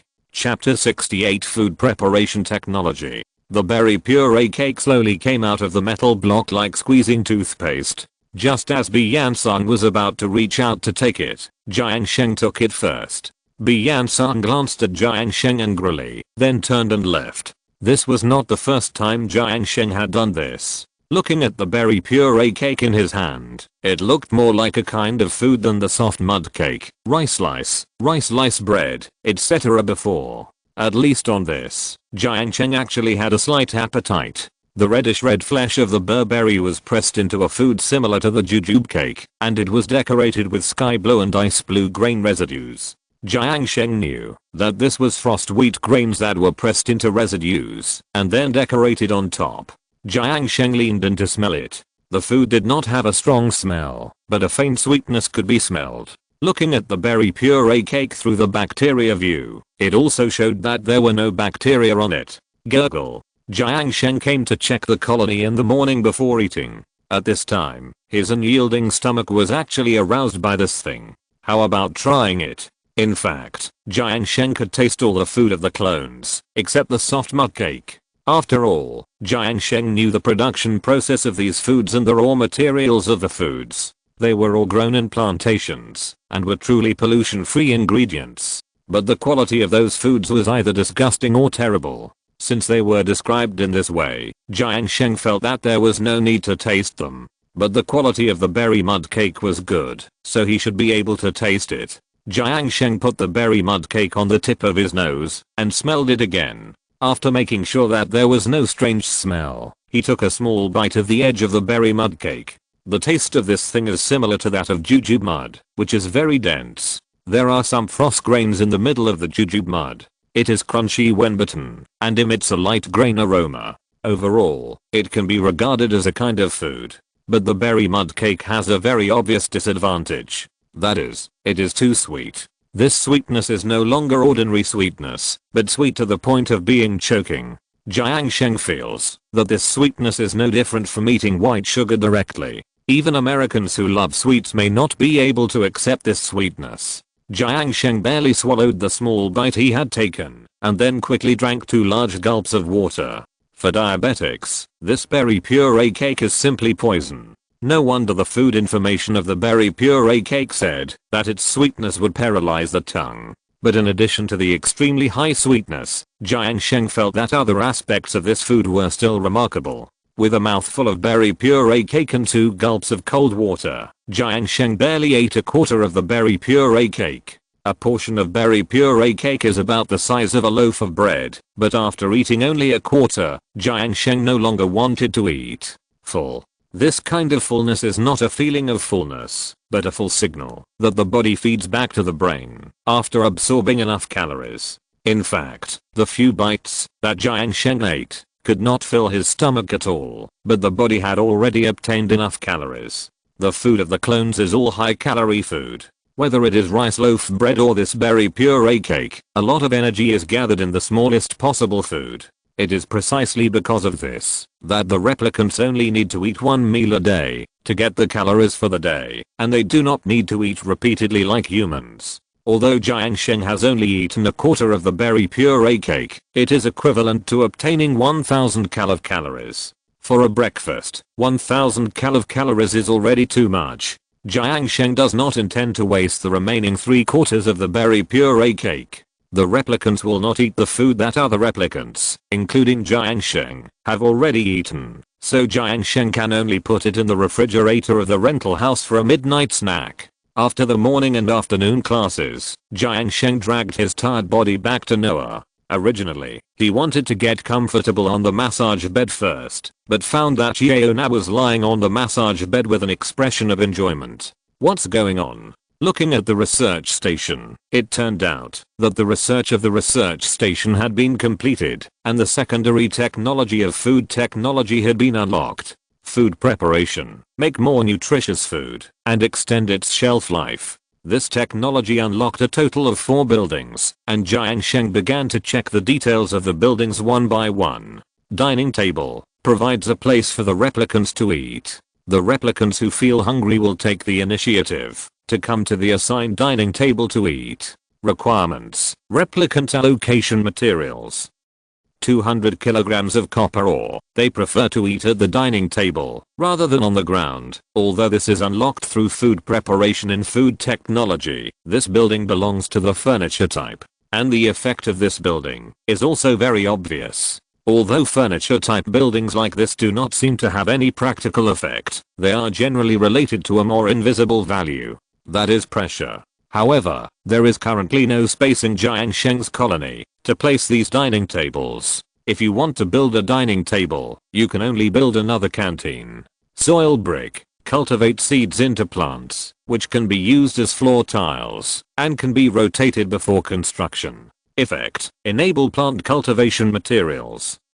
200 kilograms of sand and gravel, and 100 kilograms of soil. They can transport nutrients and liquids to the soil bricks to accelerate the growth of plants. At first glance, this has the same effect as the planting box, both of which are similar to flower pots for cultivating plants, but Jiang Sheng thought about it carefully and found some differences. The space utilization rate of this soil brick is higher than that of the planting box. The planting box is built on bricks, and the clones cannot cross the ground buildings, so the botanical garden, where the planting box is built, must leave a corridor for the clones. But soil bricks can be used as floor tiles, which means that you can step on them. That is to say, if soil bricks are used to build a plantation, there is no need to leave corridor space for the clones, and more plants can be planted in the same area. This should be regarded as a small upgrade of the planting box. Jiang Sheng is somewhat glad that he did not rush to build a second plantation. Egg beating table. Convert hatchable small animal eggs into cooking ingredients. Broken eggs cannot be hatched. Requirements. Clone operation materials. 50 kilograms of copper ore. Small animal eggs are raw materials in some high-end food recipes, so the egg beating table is also very important to them. Jiang Sheng remembered the delicious egg from before. Although the clones looked at this egg with obviously different eyes, no one ate it. It turned out that there was no egg beating table. This egg beating table is a very typical command type building. The existence of command buildings is to block the clones from moving too freely. Its purpose is to increase the power of the commander and reduce the freedom of movement of the clones. Typical command buildings are pneumatic doors, hand pumps, etc. If you're listening to this novel on a channel other than Fanfic World, it means they downloaded and uploaded it without effort. We cordially invite you to visit our channel, Mundo Fanfic Novelos. There you'll find the original version of this story and you can explore many other novels of various genres. We're waiting for you to immerse yourself in a world of incredible novels. Chapter 69 Electric Oven. Instruction buildings themselves don't really have much meaning in terms of use, but they can limit the freedom of movement of clones. For example, pneumatic doors. Although the function of pneumatic doors is to restrict the passage of small animals, they actually also restrict the passage of clones. If Jiang Sheng doesn't want clones to enter a certain room, he can directly prohibit the pneumatic door of that room. The clones cannot use the buildings that have been prohibited, and they can't pass through this pneumatic door. There is a pneumatic door in the base that is prohibited from use, that is, the pneumatic door leading from the base to the oxygen cave passage. The oxygen stone in the oxygen cave has long been consumed, and the oxygen cave can no longer produce oxygen, which will only increase the workload of the oxygen diffuser in vain. So Jiang Sheng built a water gate on the way to the oxygen cave to prevent the air circulation between the oxygen cave and his colony. But in order to prevent the clones from going to the oxygen cave without authorization to collect resources, Jiang Sheng also set the pneumatic door leading to the oxygen cave to be prohibited. In this way, the oxygen cave is completely isolated from the colony. There is also a hand pump. The existence of the hand pump is actually useless for the clones who produce guns. Jiang Sheng had observed the replicants using the hand pump. They would aim the muzzle of the production gun at an opening on the hand pump, and then use the gun body of the production gun as a pressure rod to press, so that the water in the reservoir would flow directly into the production gun. But with the capacity of the production gun, Jiang Sheng felt that, even if the hand pump was omitted, the water could be delivered to the production gun. In other words, the existence of the hand pump is actually to restrict the replicants. If Jiang Sheng needs to preserve and does not want to use a water source, he cannot build a hand pump or disable the hand pump, and the replicants will not use the water here. The same is true for the egg beating table at present, which is to restrict certain behaviors of the replicants through a kind of architectural use logic. However, this building is of no use to the colony at the moment, since the egg of the delicious hatch was found in the oxygen cave. Jiang Sheng and the replicants have never found the eggs of small animals. It is not known whether the two delicious hatch raised in the base can lay eggs, but even if they lay eggs, Jiang Sheng does not intend to use their eggs as food. Jiang Sheng plans to build a breeding farm for delicious hatch when the number of delicious hatch reaches a certain level. But that's all for later. The last building of food preparation technology is also the most important technology in food preparation technology. Electric oven. Cook a wide variety of improved foods. Unless there is a recipe in the queue, the replicant will not make food. Requirements: 60 watts of electricity, replicant operation effect, various exquisite foods, kill bacteria in food, heat 4.5 kJ/second material. 400 kilograms of copper ore. Proper cooking can eliminate bacteria transmitted through food and bring them delicious food with a decompression effect. After reading the introduction of the electric oven, Jiang Sheng believes that it is official that food has an impact on the stress of replicants. Delicious food can relieve the stress of replicants. On the contrary, bad food will increase the stress of replicants. In fact, not only replicants, but humans will also feel better when eating delicious food. However, Jiang Sheng does not know the boundaries of deliciousness for replicants. But as long as the replicants try to eat better food, it will be fine, and this electric oven is exactly what Jiang Sheng needs at the moment. After the establishment of a separate toilet system, Jiang Sheng removed the outdoor toilet in the base, and now there is no odor anywhere in the base. This means that the entire base can now build new buildings. Jiang Sheng arranged the construction task of the electric oven on the left side of the base printing cabin, near the original outdoor toilet, and then Bly started working. Bly was building the electric oven on the side, and Jiang Sheng couldn't let other clones idle. Yeona has been lying on the massage bed for a while, and it's time to rest. The research at the research station can't stop. At present, Jiang Sheng has unlocked the second level technology in many technologies, including food technology, power technology, and liquid technology. Next, Jiang Sheng wants to obtain purification technology, but purification technology belongs to the third level technology in liquid technology. From the second level technology upwards, it belongs to advanced technology. The research of advanced technology cannot only use ordinary research points produced by the research station, but also requires advanced research points produced by the research station. In fact, most of the technologies on the technology tree are advanced technologies, and even some technology fields start with advanced technologies. The buildings needed for advanced research are among the technologies for colony development, and the second level technology for colony management is the advanced technology research that can unlock advanced research. So now Jiang Sheng needs to conduct research on colony development. Jiang Sheng arranged the research tasks with the goal of unlocking the first level and second level technologies in colony development technology at one time. The first level technology for colony development is professional management, and the second level technology is advanced research. It will take 2 or 3 days to unlock these, so we can only wait patiently.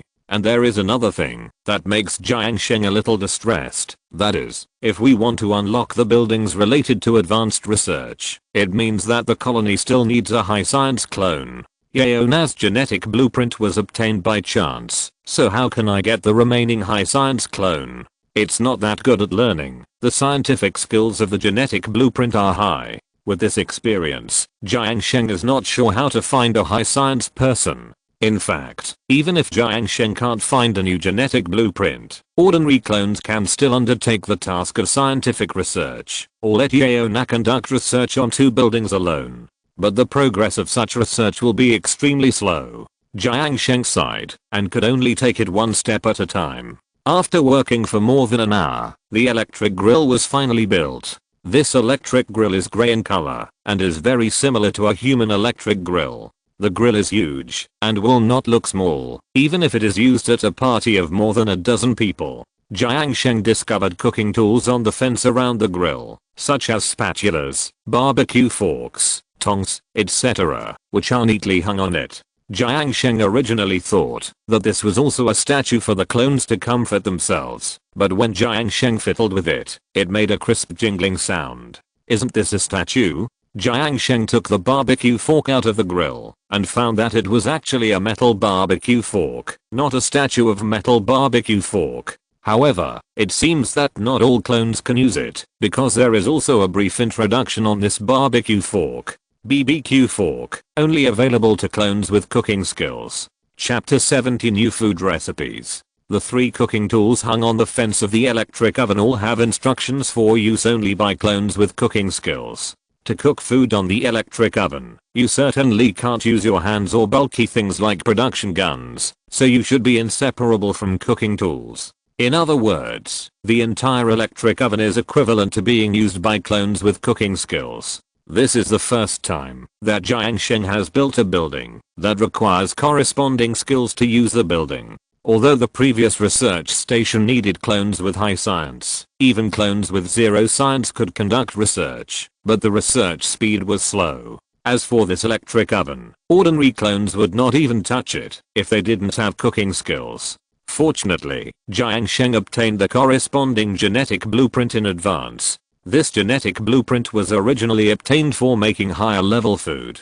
Jiang Sheng walked to the side of the printing cabin and commanded the printing cabin to consume 100 survival points for a directional print. The printed genetic blueprint was naturally Peng Xiaoen's genetic blueprint. The number of survival points dropped from 178 to 78. The light curtain in the printing cabin slowly rose, and in the light curtain, human-shaped black shadows slowly gathered in it. When the light curtain sat down, Peng Xiaoen's clone walked out of the light curtain. Jiang Sheng had experienced many directional printings, so he was no longer surprised by the scene. Resume name, Peng Xiaoen age. 1 cycle gender, female trays, gourmet, cooking +5, and has higher requirements for food quality. Male rejector, working for a long time next to a man will increase stress, large lung capacity, increased underwater activity time, stress response, crying joy response, dying hair. Peng Xiaoen likes succulents because she thinks succulents are fat and cute, and she hopes to fill the balcony of her room with succulents. Skill strength 0. Carrying and fighting ability, excavation. 0. Ability to mine resources, construction. 0. Ability to build, operation. 0. Ability to operate machinery, medical. 0. Ability to provide medical care, cooking. 5. Ability to make food, science. 0. Ability to conduct scientific and technological research, creation. 0. Ability to create art, farming. 1. Ability to farm. Looking at the information of the clone Peng Xiaoen again, it is basically the same as before, except for the age. The age of the clone Peng Xiaoen has been reset to 0. All the gene blueprints that are printed in a targeted manner, regardless of the age of the provider of the gene blueprint, are uniformly replaced with 1 cycle after arriving here. Jiang Sheng doesn't know whether clones have a lifespan, but judging from the very average physical fitness of clones, both men and women, the technology of clones can really average the physical condition of clones to the same level.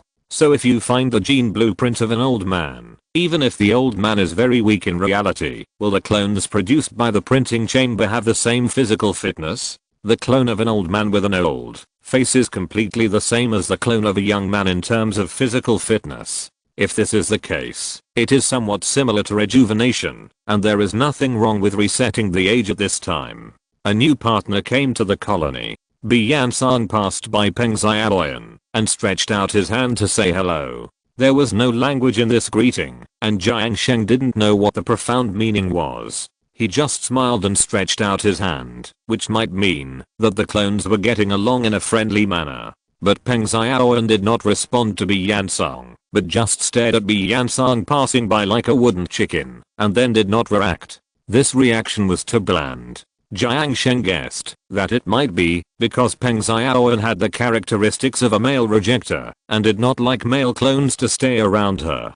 But now there are a total of 5 clones in the entire base. 3 of which are male clones, and these 3 male clones are not engaged in research activities, which means that they will run around and inevitably pass by Bly and Owen. Although the genders of Bly and Owen are unknown in the introduction, Jiang Sheng assumed that they are male. It seems that, in order to avoid Bly and Owen's pressure growing too fast, a special canteen should be built. The current electric oven is placed in the base, and it will definitely be inconvenient for people to come and go in the base. If a canteen is built, the electric oven can be placed in it, and then Bly and Owen will have a space to work alone. Except for mealtime, other clones will not go in to disturb her. But now Jiang Sheng needs to judge whether it is worth doing so. Electric ovens can make food, and food compressors can also make food, and they do not require special people to operate. So if Jiang Sheng judges that the food from the electric oven is not much better than the food from the food compressor, Jiang Sheng plans not to be so anxious to build a canteen. Coming to the electric oven again, Jiang Sheng found that with Bly and Owen's appearance in the colony, he could already choose the recipe. Possessing the original ingredients can unlock the corresponding recipes, and Jiang Sheng directly possessed some food recipes. Fried mud cake, deep fried hardened mud cake. Although the outside is crispy, the inside is basically not cooked. Effect: 1050 cal quality, poor recipe. 800 cal soft mud cake decay time. 4 cycles. The term fried is just to make them more accepting of this food, but in fact it is just baked once. The name of fried mud cake reminded Jiang Sheng of a delicacy called fried cake, but after reading the recipe of the food, Jiang Sheng knew that he was overthinking. This is baked guano in soil. To put it bluntly, it is still eating soil. The information below the fried mud cake also said that it was to make it easier for the replicants to accept this food, which is really blunt. And in order to match this inferior lie, the decay time of the fried mud cake was changed from never decaying to 4 cycles. Is it to make the replicants really think that this is a food made from edible ingredients? Compared to this baked guano in soil, the next recipe is much more exciting. Roasted thorn fruit, a baked product of the thornberry bud. Heating gives this fruit a more delicate taste. Effect: 2000 cal quality, ordinary recipe. 1600 cal thornberry storage time. 4 cycles. The burnt thorns are a bit unappetizing. Why are there thorns on them? This is to bake the thornberries on the electric oven. The finished product will provide 400 cal more energy than the raw material thornberries, and the food quality will be improved by 1 level, from bad to ordinary. This is not bad. The quality and effect of food can be improved through the processing of the electric oven, and the 2000 cal of energy can just solve the daily food intake of the replicant. But it didn't make Jiang Sheng feel very good. After all, the electricity and labor consumed cannot be ignored. If this part of the consumption is added, there is actually not much change. Chapter 71. This thing needs to be skinned. After the roasted berries, there is another high-end food made from the previous ingredients. Pickled rice slice. Soak rice slice in vinegar and pickle them. Effect: 1800 cal quality, disgusting recipe. 1800 cal rice slice decay time. 16 cycles. This is a food with a unique taste, and they have mixed reviews about it. This food surprised Jiang Sheng even more. The raw material for pickled rice slice is rice slice, but in fact, this processing process does not increase the calories of the food, nor does it improve the quality of the food. It only increases the decay time of the food. The decay time of rice slice itself is 4 cycles, but the decay time of pickled rice slice is 16 cycles. Apart from that, there is no difference between the two. The cultivation and maturity period of rice slice is the shortest among the plants discovered by Jiang Sheng so far. It only takes 3 cycles to mature, so the production of rice slice will definitely be the largest among all ingredients. Pickled rice slice is a high-end food that appears to prevent excessive production of rice slice and food rot and waste. Its purpose itself is to prevent food rot and waste. It seems that in the future, the method of making rice slice into pickled rice slice can be used to increase the storage time of rice slice. But Jiang Sheng doesn't know why the processing of pickled rice slice requires an electric oven. Moreover, the introduction of pickled rice slice says that it is pickled with vinegar. So where does the vinegar of the clone come from? Putting aside these details for the time being, Jiang Sheng began to check the last food recipe. Frosted bread, a simple round bread baked with frost wheat grains as raw materials. Effect: 2000 cal quality, good recipe. 9 frost wheat grains plus 50 kilograms of water decay time. 4 cycles. Even if the bread itself is warm, every bite will leave a faint cool feeling in the mouth. This is the last food, and it is also the food that Jiang Sheng thinks is the best. Because this is the most like the food that humans can accept, bread, Jiang Sheng has a good impression of this food from the bottom of his heart. Before this, there was also a kind of food that was bread, that is, rice slice bread. But rice slice bread is called rice slice bread, but in fact it is just a food compressor that presses rice slice into the shape of bread. Although he had never tried it, Jiang Sheng felt that the taste of rice louse bread should be no different from rice louse. Jiang Sheng did not admit that the rice louse that could wriggle was normal food. So this time, he could finally make bread with normal grains, and Jiang Sheng was somewhat looking forward to it. Moreover, the quality of this frosted bread was the same as that of the berry mud cake. Both were good, so the taste should not be much worse. Jiang Sheng immediately decided to let the clone make a piece of frosted bread. In addition to frosted bread, pickled rice louse and roasted berries also added a production task. Jiang Sheng did not necessarily need to taste it, but it was okay to see what it looked like. As for the fried mud cake, Jiang Sheng thought it was better to forget it. Even if he looked at it, it was not interesting. He would definitely put the soft mud cake on the fire and burn it. After issuing the task of making food, Bly and Owen, the only one in the colony with cooking skills, began to get busy. There was a red button in the middle of the metal fence of the electric oven. Bly and Owen pressed the button, and the heating wire in the electric oven gradually became brighter. The entire electric oven only had this one button, so this electric oven should not have the function of adjusting the firepower. After a while, the electric oven heated up, and Bly and Owen began to make food according to the order of adding food recipe production tasks. The other clones did not completely help during this period. The other clones would transport all kinds of raw materials in the ration box to the electric oven. Jiang Sheng could not see what these clones were transporting, because the clones used production guns to exchange materials. But Jiang Sheng knew that the things the clones transported should not only be the raw materials needed in the food recipe. According to the pattern Jiang Sheng discovered before, if only a small amount of a certain material is needed when making a certain building, it will not be displayed in the recipe, and Jiang Sheng cannot see the loss of the material. The same should be true for food.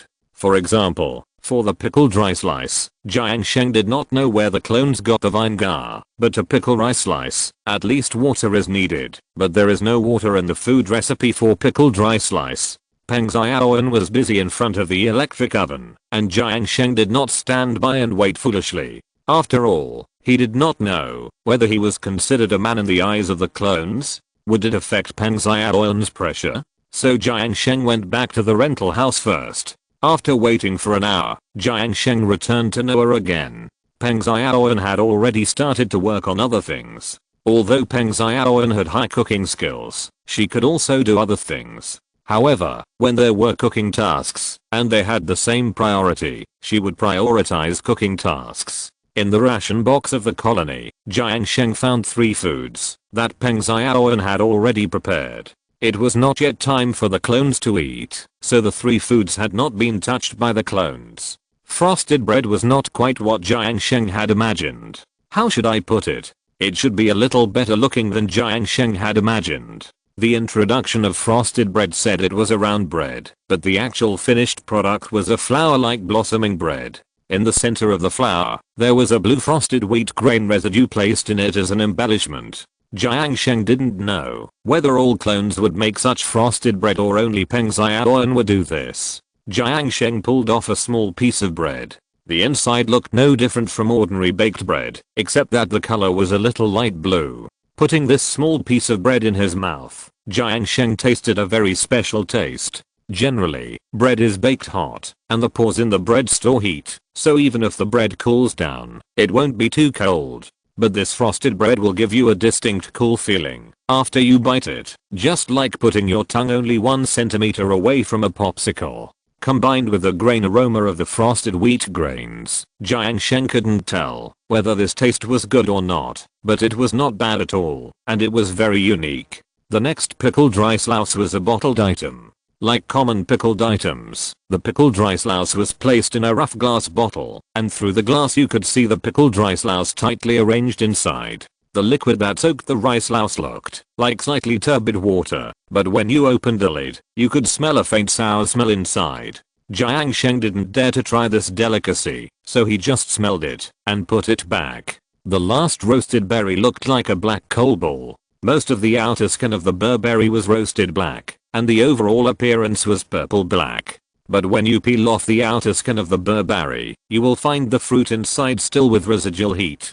Jiang Sheng tasted the fruit inside and felt that it was slightly dry and slightly sweet, but there was no other obvious taste. At this time, Bly and Owen happened to pass by Jiang Sheng and saw Jiang Sheng peeling the skin of the thornberry to eat it. His eyes widened, as if he saw something incredible. This thing even needs to be peeled. Chapter 72 First Club Activity. Cycle 19 Colonial Report. Details of clones. Calories produced.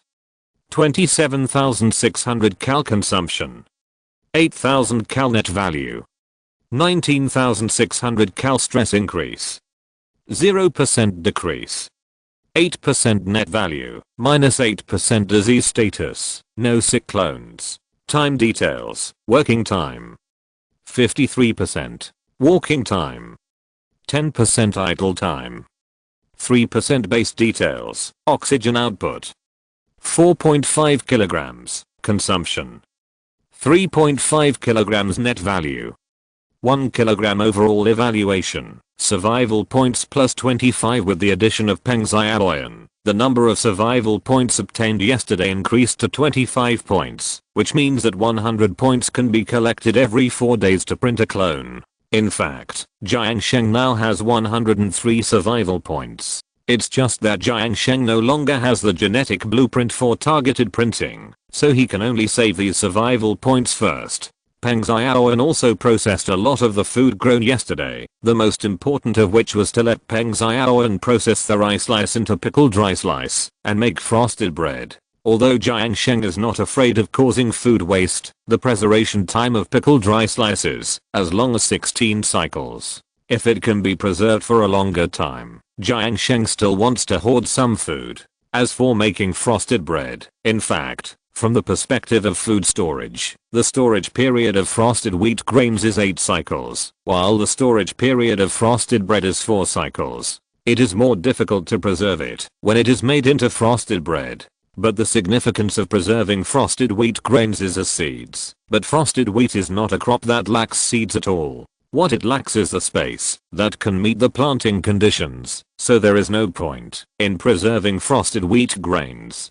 So Jiang Sheng made all the wild frosted wheat grains picked up from the ice field into frosted bread. When there are multiple foods in the ration box at the same time, the replicant will give priority to eating high quality food. This is somewhat different from humans. The habit of humans is that some people like to eat bad food first, leaving good things for the last enjoyment, while some people do the opposite. The replicants are relatively unified in this regard, and they will eat the best quality frosted bread in the ration box first. The calories provided by a frosted bread can just solve the food of the replicant for a day, so it is also more convenient to eat frosted bread. But Jiang Sheng calculated that this improvement in food quality is only temporary. A mature frost wheat plant can produce 18 frost wheat grains, which means that 1 frost wheat grain can make 2 frost breads. The maturity period of frost wheat under cultivation conditions is 18 cycles. During this period, a clone can eat 18 frost breads, and 162 frost wheat grains are needed to make it. In the end, it is calculated that 9 frost wheat plants can feed 1 clone. At present, there are only 30 frost wheat plants planted in the ice field, and there are 5 clones in the base. If they all want to eat frost bread, at least 45 frost wheat plants are needed. There is only so much space for planting in the ice field, unless another ice field is found. So the next plan for clone food should be a mixture of frost bread and other low quality food. This is still based on Jiang Sheng not continuing to increase the population of the colony. If Jiang Sheng continues to print clones, these frost breads will be even more insufficient. But Jiang Sheng firmly believes that there will be bread coming out of the colony. Jiang Sheng checked the new messages on his mobile phone. In addition to some news, there was also a message from Tang Keixin, the president of the Divination Club, saying that there would be a club activity this afternoon. In fact, Tang Keixin was going to hold the first club activity of the Divination Club last weekend, but it was postponed because Jiang Sheng went home. Jiang Sheng originally said that he didn't need to care about him at all, and they could do whatever they wanted, but Tang Keixin insisted that no member should be left behind. Jiang Sheng himself didn't care about club activities at all. He had already achieved his goal, so there was no need to go to that club again. Unless there were other people in the club who could provide Jiang Sheng with a high scientific genetic blueprint. But judging from the situation at the first club meeting, the scientific skills of the remaining people should not be too high. Wang Haiyang, who graduated from an engineering major, and his two roommates were possible, but Jiang Sheng and Wang Haiyang didn't have a good time when they first got along, and Jiang Sheng felt that it was not so easy for him to obtain their genetic blueprints. In addition to the episode that happened when he parted with Yeona last time, Jiang Sheng really didn't want to go back to the Divination Club to participate in any club activities. But since he had already joined the club, there was nothing he could do. He could only fight for the credits. And this time Jiang Sheng had no reason to refuse. After being rejected by Jiang Sheng that day, Tang Keixin had to come to Jiang Sheng's class schedule. The time Tang Keixin chose this time was exactly when Jiang Sheng had no classes. After lunch, Jiang Sheng strolled to the comprehensive activity building of Huaqing University and entered the activity classroom that had been reserved before. Some people had already come in. Tang Keixin, her roommate Zhang Yu, Wang Haiyang and one of his roommates named Hu Lei were spreading a large red velvet cloth on the table in the classroom. The others were dressed more modernly, but most of Tang Keixin's clothes today were purple, some of which looked like the costumes of a Western magician. There was a huge wizard hat on the podium, which should also be her equipment. Seeing Jiang Sheng coming in, Tang Keixin immediately called Jiang Sheng to come over to help. It turned out that the club, which was one level lower than the club, did not have a fixed activity classroom, so the classroom had to be decorated first for this club activity. If there is no special meaning, there is actually no need to decorate it, but this is the first club activity after all, and Tang Keixin insisted on decorating the classroom first. In addition to the flannel on the table, Tang Keixin has a lot of props, all placed in the box on the podium. Tang Keixin asked Jiang Sheng to bring the box over, and Jiang Sheng took the opportunity to take a look at the contents.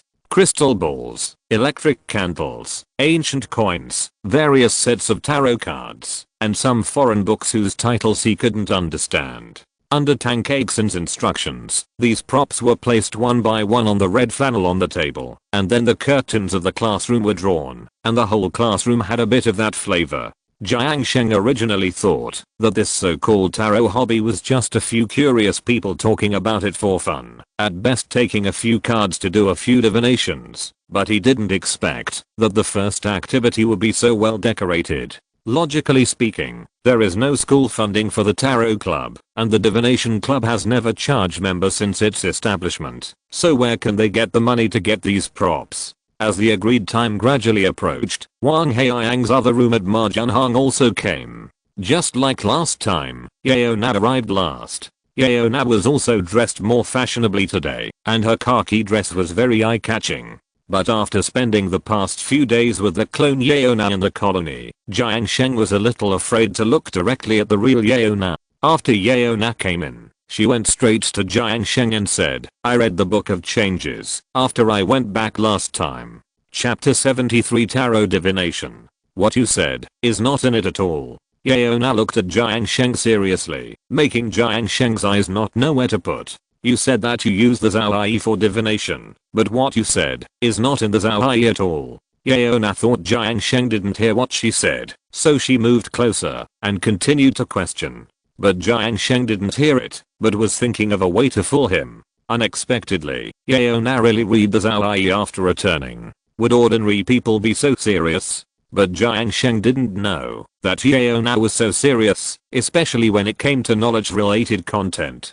Of course it's not in the book. The Zhao Yi is not just a book. You need to have an in-depth study of the entire Yixu to understand the use of the Zhao Yi for divination. Jiang Sheng suddenly had an idea and quickly made up a lie. What's even more frightening is that after listening to Jiang Sheng's explanation, Yeo Na nodded in agreement and said, "You have some truth in what you said. I may not have a deep enough understanding of the Book of Changes. Of course, it's only been such a short time. How can I possibly understand the profound Yixu?" Jiang Sheng took advantage of the situation and quickly agreed with Yeo Na's thoughts. Yeo Na nodded thoughtfully, not knowing what she was thinking. Would she continue to study the Book of Changes after returning? Then it would be difficult for him to fool her. On the other side, Tang Keixin called everyone together, finally alleviating Jiang Sheng's embarrassment. Under Tang Keixin's arrangement, everyone sat at the back of the first row of the classroom, and Tang Keixin explained the origin of tarot culture and the basic knowledge about the use of tarot.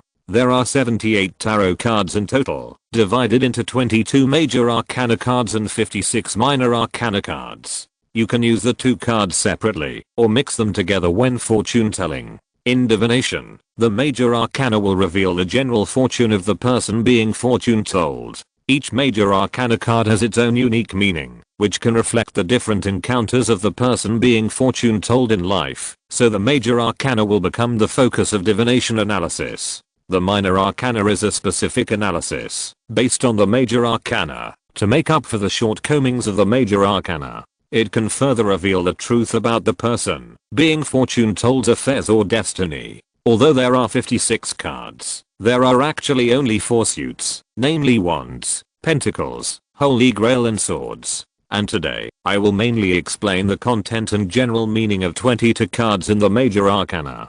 Tang Keixin on the podium began to explain about tarot cards like a teacher, and even made courses specifically for this class, which shows how attentive she is. However, the students in the audience were not very focused. One of Wang Haiyang's 2 roommates was secretly playing with his phone, and the other one was basically not paying attention to the tarot cards. Wang Haiyang and Zhang Yu were very serious. After all, Zhang Yu was Tang Keixin's roommate, so he couldn't be too disrespectful. Wang Haiyang seemed to care about Tang Keixin since the first time they met, so he naturally wouldn't be disrespectful. As for Jiang Sheng himself, although he was not very interested, he was already here, so he would listen to some of it, but it basically went in one ear and out the other. The most exaggerated one was Yeo Na. She actually took out a notebook and took notes seriously on the club activities that could be simply summarized as interest. This was too serious. Sometimes Tang Keixin explained a little too fast, and Yeo Na couldn't keep up with the speed of taking notes, so Yeo Na would ask Tang Keixin to slow down. This made Tang Keixin, who was already very serious, a little at a loss. After explaining the meaning of the 22 minor arcana cards, Tang Keixin briefly explained the basic gamma play and operation steps of the tarot cards. After more than an hour, Tang Keixin finally finished all the content. I don't know why, but after Tang Keixin finished speaking, Jiang Sheng breathed a sigh of relief. This Tang Keixin should really apply to a normal school, because she is really suitable to be a teacher. The next step is the actual operation time. Tang Keixin gave everyone a deck of tarot cards, and then asked everyone to familiarize themselves with the appearance of the tarot cards. Tarot cards are not like poker. Although they are also playing cards, the price of tarot cards online is at least tens of yuan, and good tarot cards even cost hundreds of yuan. Tang Keixin actually gave everyone a deck of tarot cards. Although it is not given to members, but only lent to members for activities, it is not necessary to buy a deck of tarot cards for everyone just for special teaching. Can't you tell that Tang Keixin is still a rich woman? But doesn't her father run a breakfast shop next to the university town? However, Jiang Sheng soon got the answer from Tang Keixin. It turned out that Tang Keixin had a tarot fortune telling shop online. Although it was not well known, it could also earn some pocket money. Under the instigation of Ma Junhong and others, Tang Keixin said the name of her fortune-telling shop. As a result, Jiang Sheng searched on the internet and found that it really existed. Beat Heart Fortune-telling shop. As soon as you hear the name, you know it is Tang Keixin's fortune-telling shop. The monthly sales volume is 35, and the cheapest price for a fortune telling is 60 yuan, which means that Tang Keixin can get at least 2,000 yuan of pocket money from this shop every month. No wonder there are so many tarot cards and professional costumes and props. However, Jiang Sheng looked at the comments below and was instantly shocked. The owner's fortune telling level is average, but her voice is so sweet. I love it. The lady is said to be a college student, and you have to make an appointment for fortune telling, which is a bit troublesome. Although the fortune telling is not as accurate as other fortune telling places, I feel much more comfortable after the fortune telling, and I will come again next time. Not very accurate, but it is worth the price to hear such a beautiful lady's voice. Except for the inaccuracy, everything else is okay. The lady is very patient. Good review. All the comments add up to only 2 keywords. One is not very accurate, and the other is the lady. From a certain perspective, it is rare to see so many inaccurate comments in a tarot fortune telling shop that can still receive rave reviews. Jiang Sheng put his phone away and began to fiddle with the tarot cards in his hand silently. After about 5 minutes, it was time for the last part of this club activity. That was a free tarot reading for everyone by the club president Tang Keixin. This should be what everyone is looking forward to the most. Although Tang Keixin's divination is mostly not very accurate, it is professional after all. It is still quite attractive to let a professional do a divination for free. But the most attractive thing is the word free. It is difficult for humans to refuse free. Jiang Sheng was actually a little curious about this divination. This was also the first time Jiang Sheng played this kind of thing, so he couldn't help but be interested. Chapter 74 Special Services. The divination was just like the last time with Wang Haiyang, and it was a one-on-one divination, which was to protect the secrets of the person being divined from being exposed. The first person to receive divination was Tang Keixin's roommate Zhang Yu. Everyone else left the classroom, leaving only the 2 of them in the classroom. About 3 minutes later, Zhang Yu came out with a happy expression on her face. After all, Tang Keixin and Zhang Yu were roommates, and they should have received Tang Keixin's divination in the dormitory, so the divination time this time was not long, and it also left more time for the people behind. The next person was Wang Haiyang, who also came out after 5 minutes of divination. There was not much change in his expression on his face. The thick glasses made it difficult to see his eyes when he came out, and after he came out, he immediately went to the toilet. Next came Wang Haiyang's 2 roommates. The 2 did not react much and came out quickly, saying that it was fun. They were just helping to make up the number of applicants, so it was normal to have a joking attitude towards tarot cards. This thing has always been a matter of belief. Next it was Jiang Sheng's turn. Jiang Sheng walked into the classroom with the curtains drawn. The classroom was decorated with the mysterious feeling of a fortune-telling hut. There were several crystal balls on the dark red velvet table. With the electric candles and the cosplay-like costume on Tang Keixin, Jiang Sheng felt that he was about to enter a mysterious ceremony. Jiang Sheng sat on the chair opposite Tang Keixin, and the fortune-telling officially began. At first, it was the common words of fortune tellers. He briefly introduced the origin of tarot cards and the content of fortune telling to Jiang Sheng. "Excuse me, what do you want to tell about?" Tang Keixin asked after the introduction. There are 4 main directions of fortune telling introduced by Tang Keixin, namely emotional, career, fortune and academic, which basically cover all the areas where most people may be confused and don't know the answer. Jiang Sheng thought about it, and actually he didn't care much about these 4 aspects. In terms of emotions, Jiang Sheng has no developing emotions, nor does he have the desire to develop emotions. In terms of career, Jiang Sheng may be interested, but Jiang Sheng has no career now. As for fortune, Jiang Sheng didn't really believe that his fortune could be seen through, but he had been lucky recently, such as picking up Noah. He didn't care about academic matters, as long as he could graduate. After thinking about it, Jiang Sheng still thought that fortune was the right choice. Maybe he could predict something unexpected. After choosing the fortune-related questions, Tang Keixin asked Jiang Sheng to instruct her to shuffle the cards. It was so precise that even the shuffling action needed Jiang Sheng's instructions, such as whether to shuffle the deck or shuffle clockwise or counterclockwise, and even the time of shuffling had to be decided by Jiang Sheng. Jiang Sheng believed that the purpose of this step was to make the fortune teller believe that all choices were the wishes and choices of the person being fortune teller. But in this case, why not let the person being fortune teller shuffle the cards himself? Wouldn't this better reflect his own wishes? After shuffling the cards, Jiang Sheng was asked to choose the card array. However, as Jiang Sheng was fortune telling for the first time, he didn't know what each card array meant, so he let Tang Keixin decide on a card array for him. After choosing the card array, it is the card drawing stage. Jiang Sheng selects cards from the major arcana and minor arcana decks respectively, and puts the selected cards face down in the deck according to the position of the card array. The next step is the interpretation stage, which is the most challenging part for the fortune teller.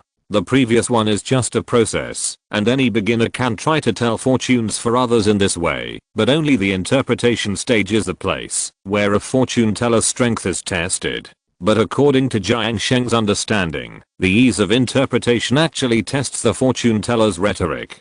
After all, the things on the tarot cards are drawn by luck. If these cards are drawn this time, some other cards may be drawn next time. It is not fixed at all. But the fortune teller's rhetoric is fixed. When facing people who ask different questions, they have rhetoric for this type of people. Don't underestimate rhetoric. Now any industry that deals with people has its own industry rhetoric, not to mention this profession that has been cheating since ancient times. However, judging from the comments on Tang Keixin's divination on the internet, Tang Keixin should not be very good at conversational divination. She should be completely based on the divination content on the tarot cards. Tang Keixin turned over the first card, and the card showed a person in a red robe. This is a magician, symbolizing creation. The magician's right hand holds a scepter pointing to the sky, and his left hand points to the ground, representing the exchange of power and the gift of spirit. The roses and lilies under the magician's feet represent the vitality of mankind, reflecting the will of God, and commanding the heaven and earth.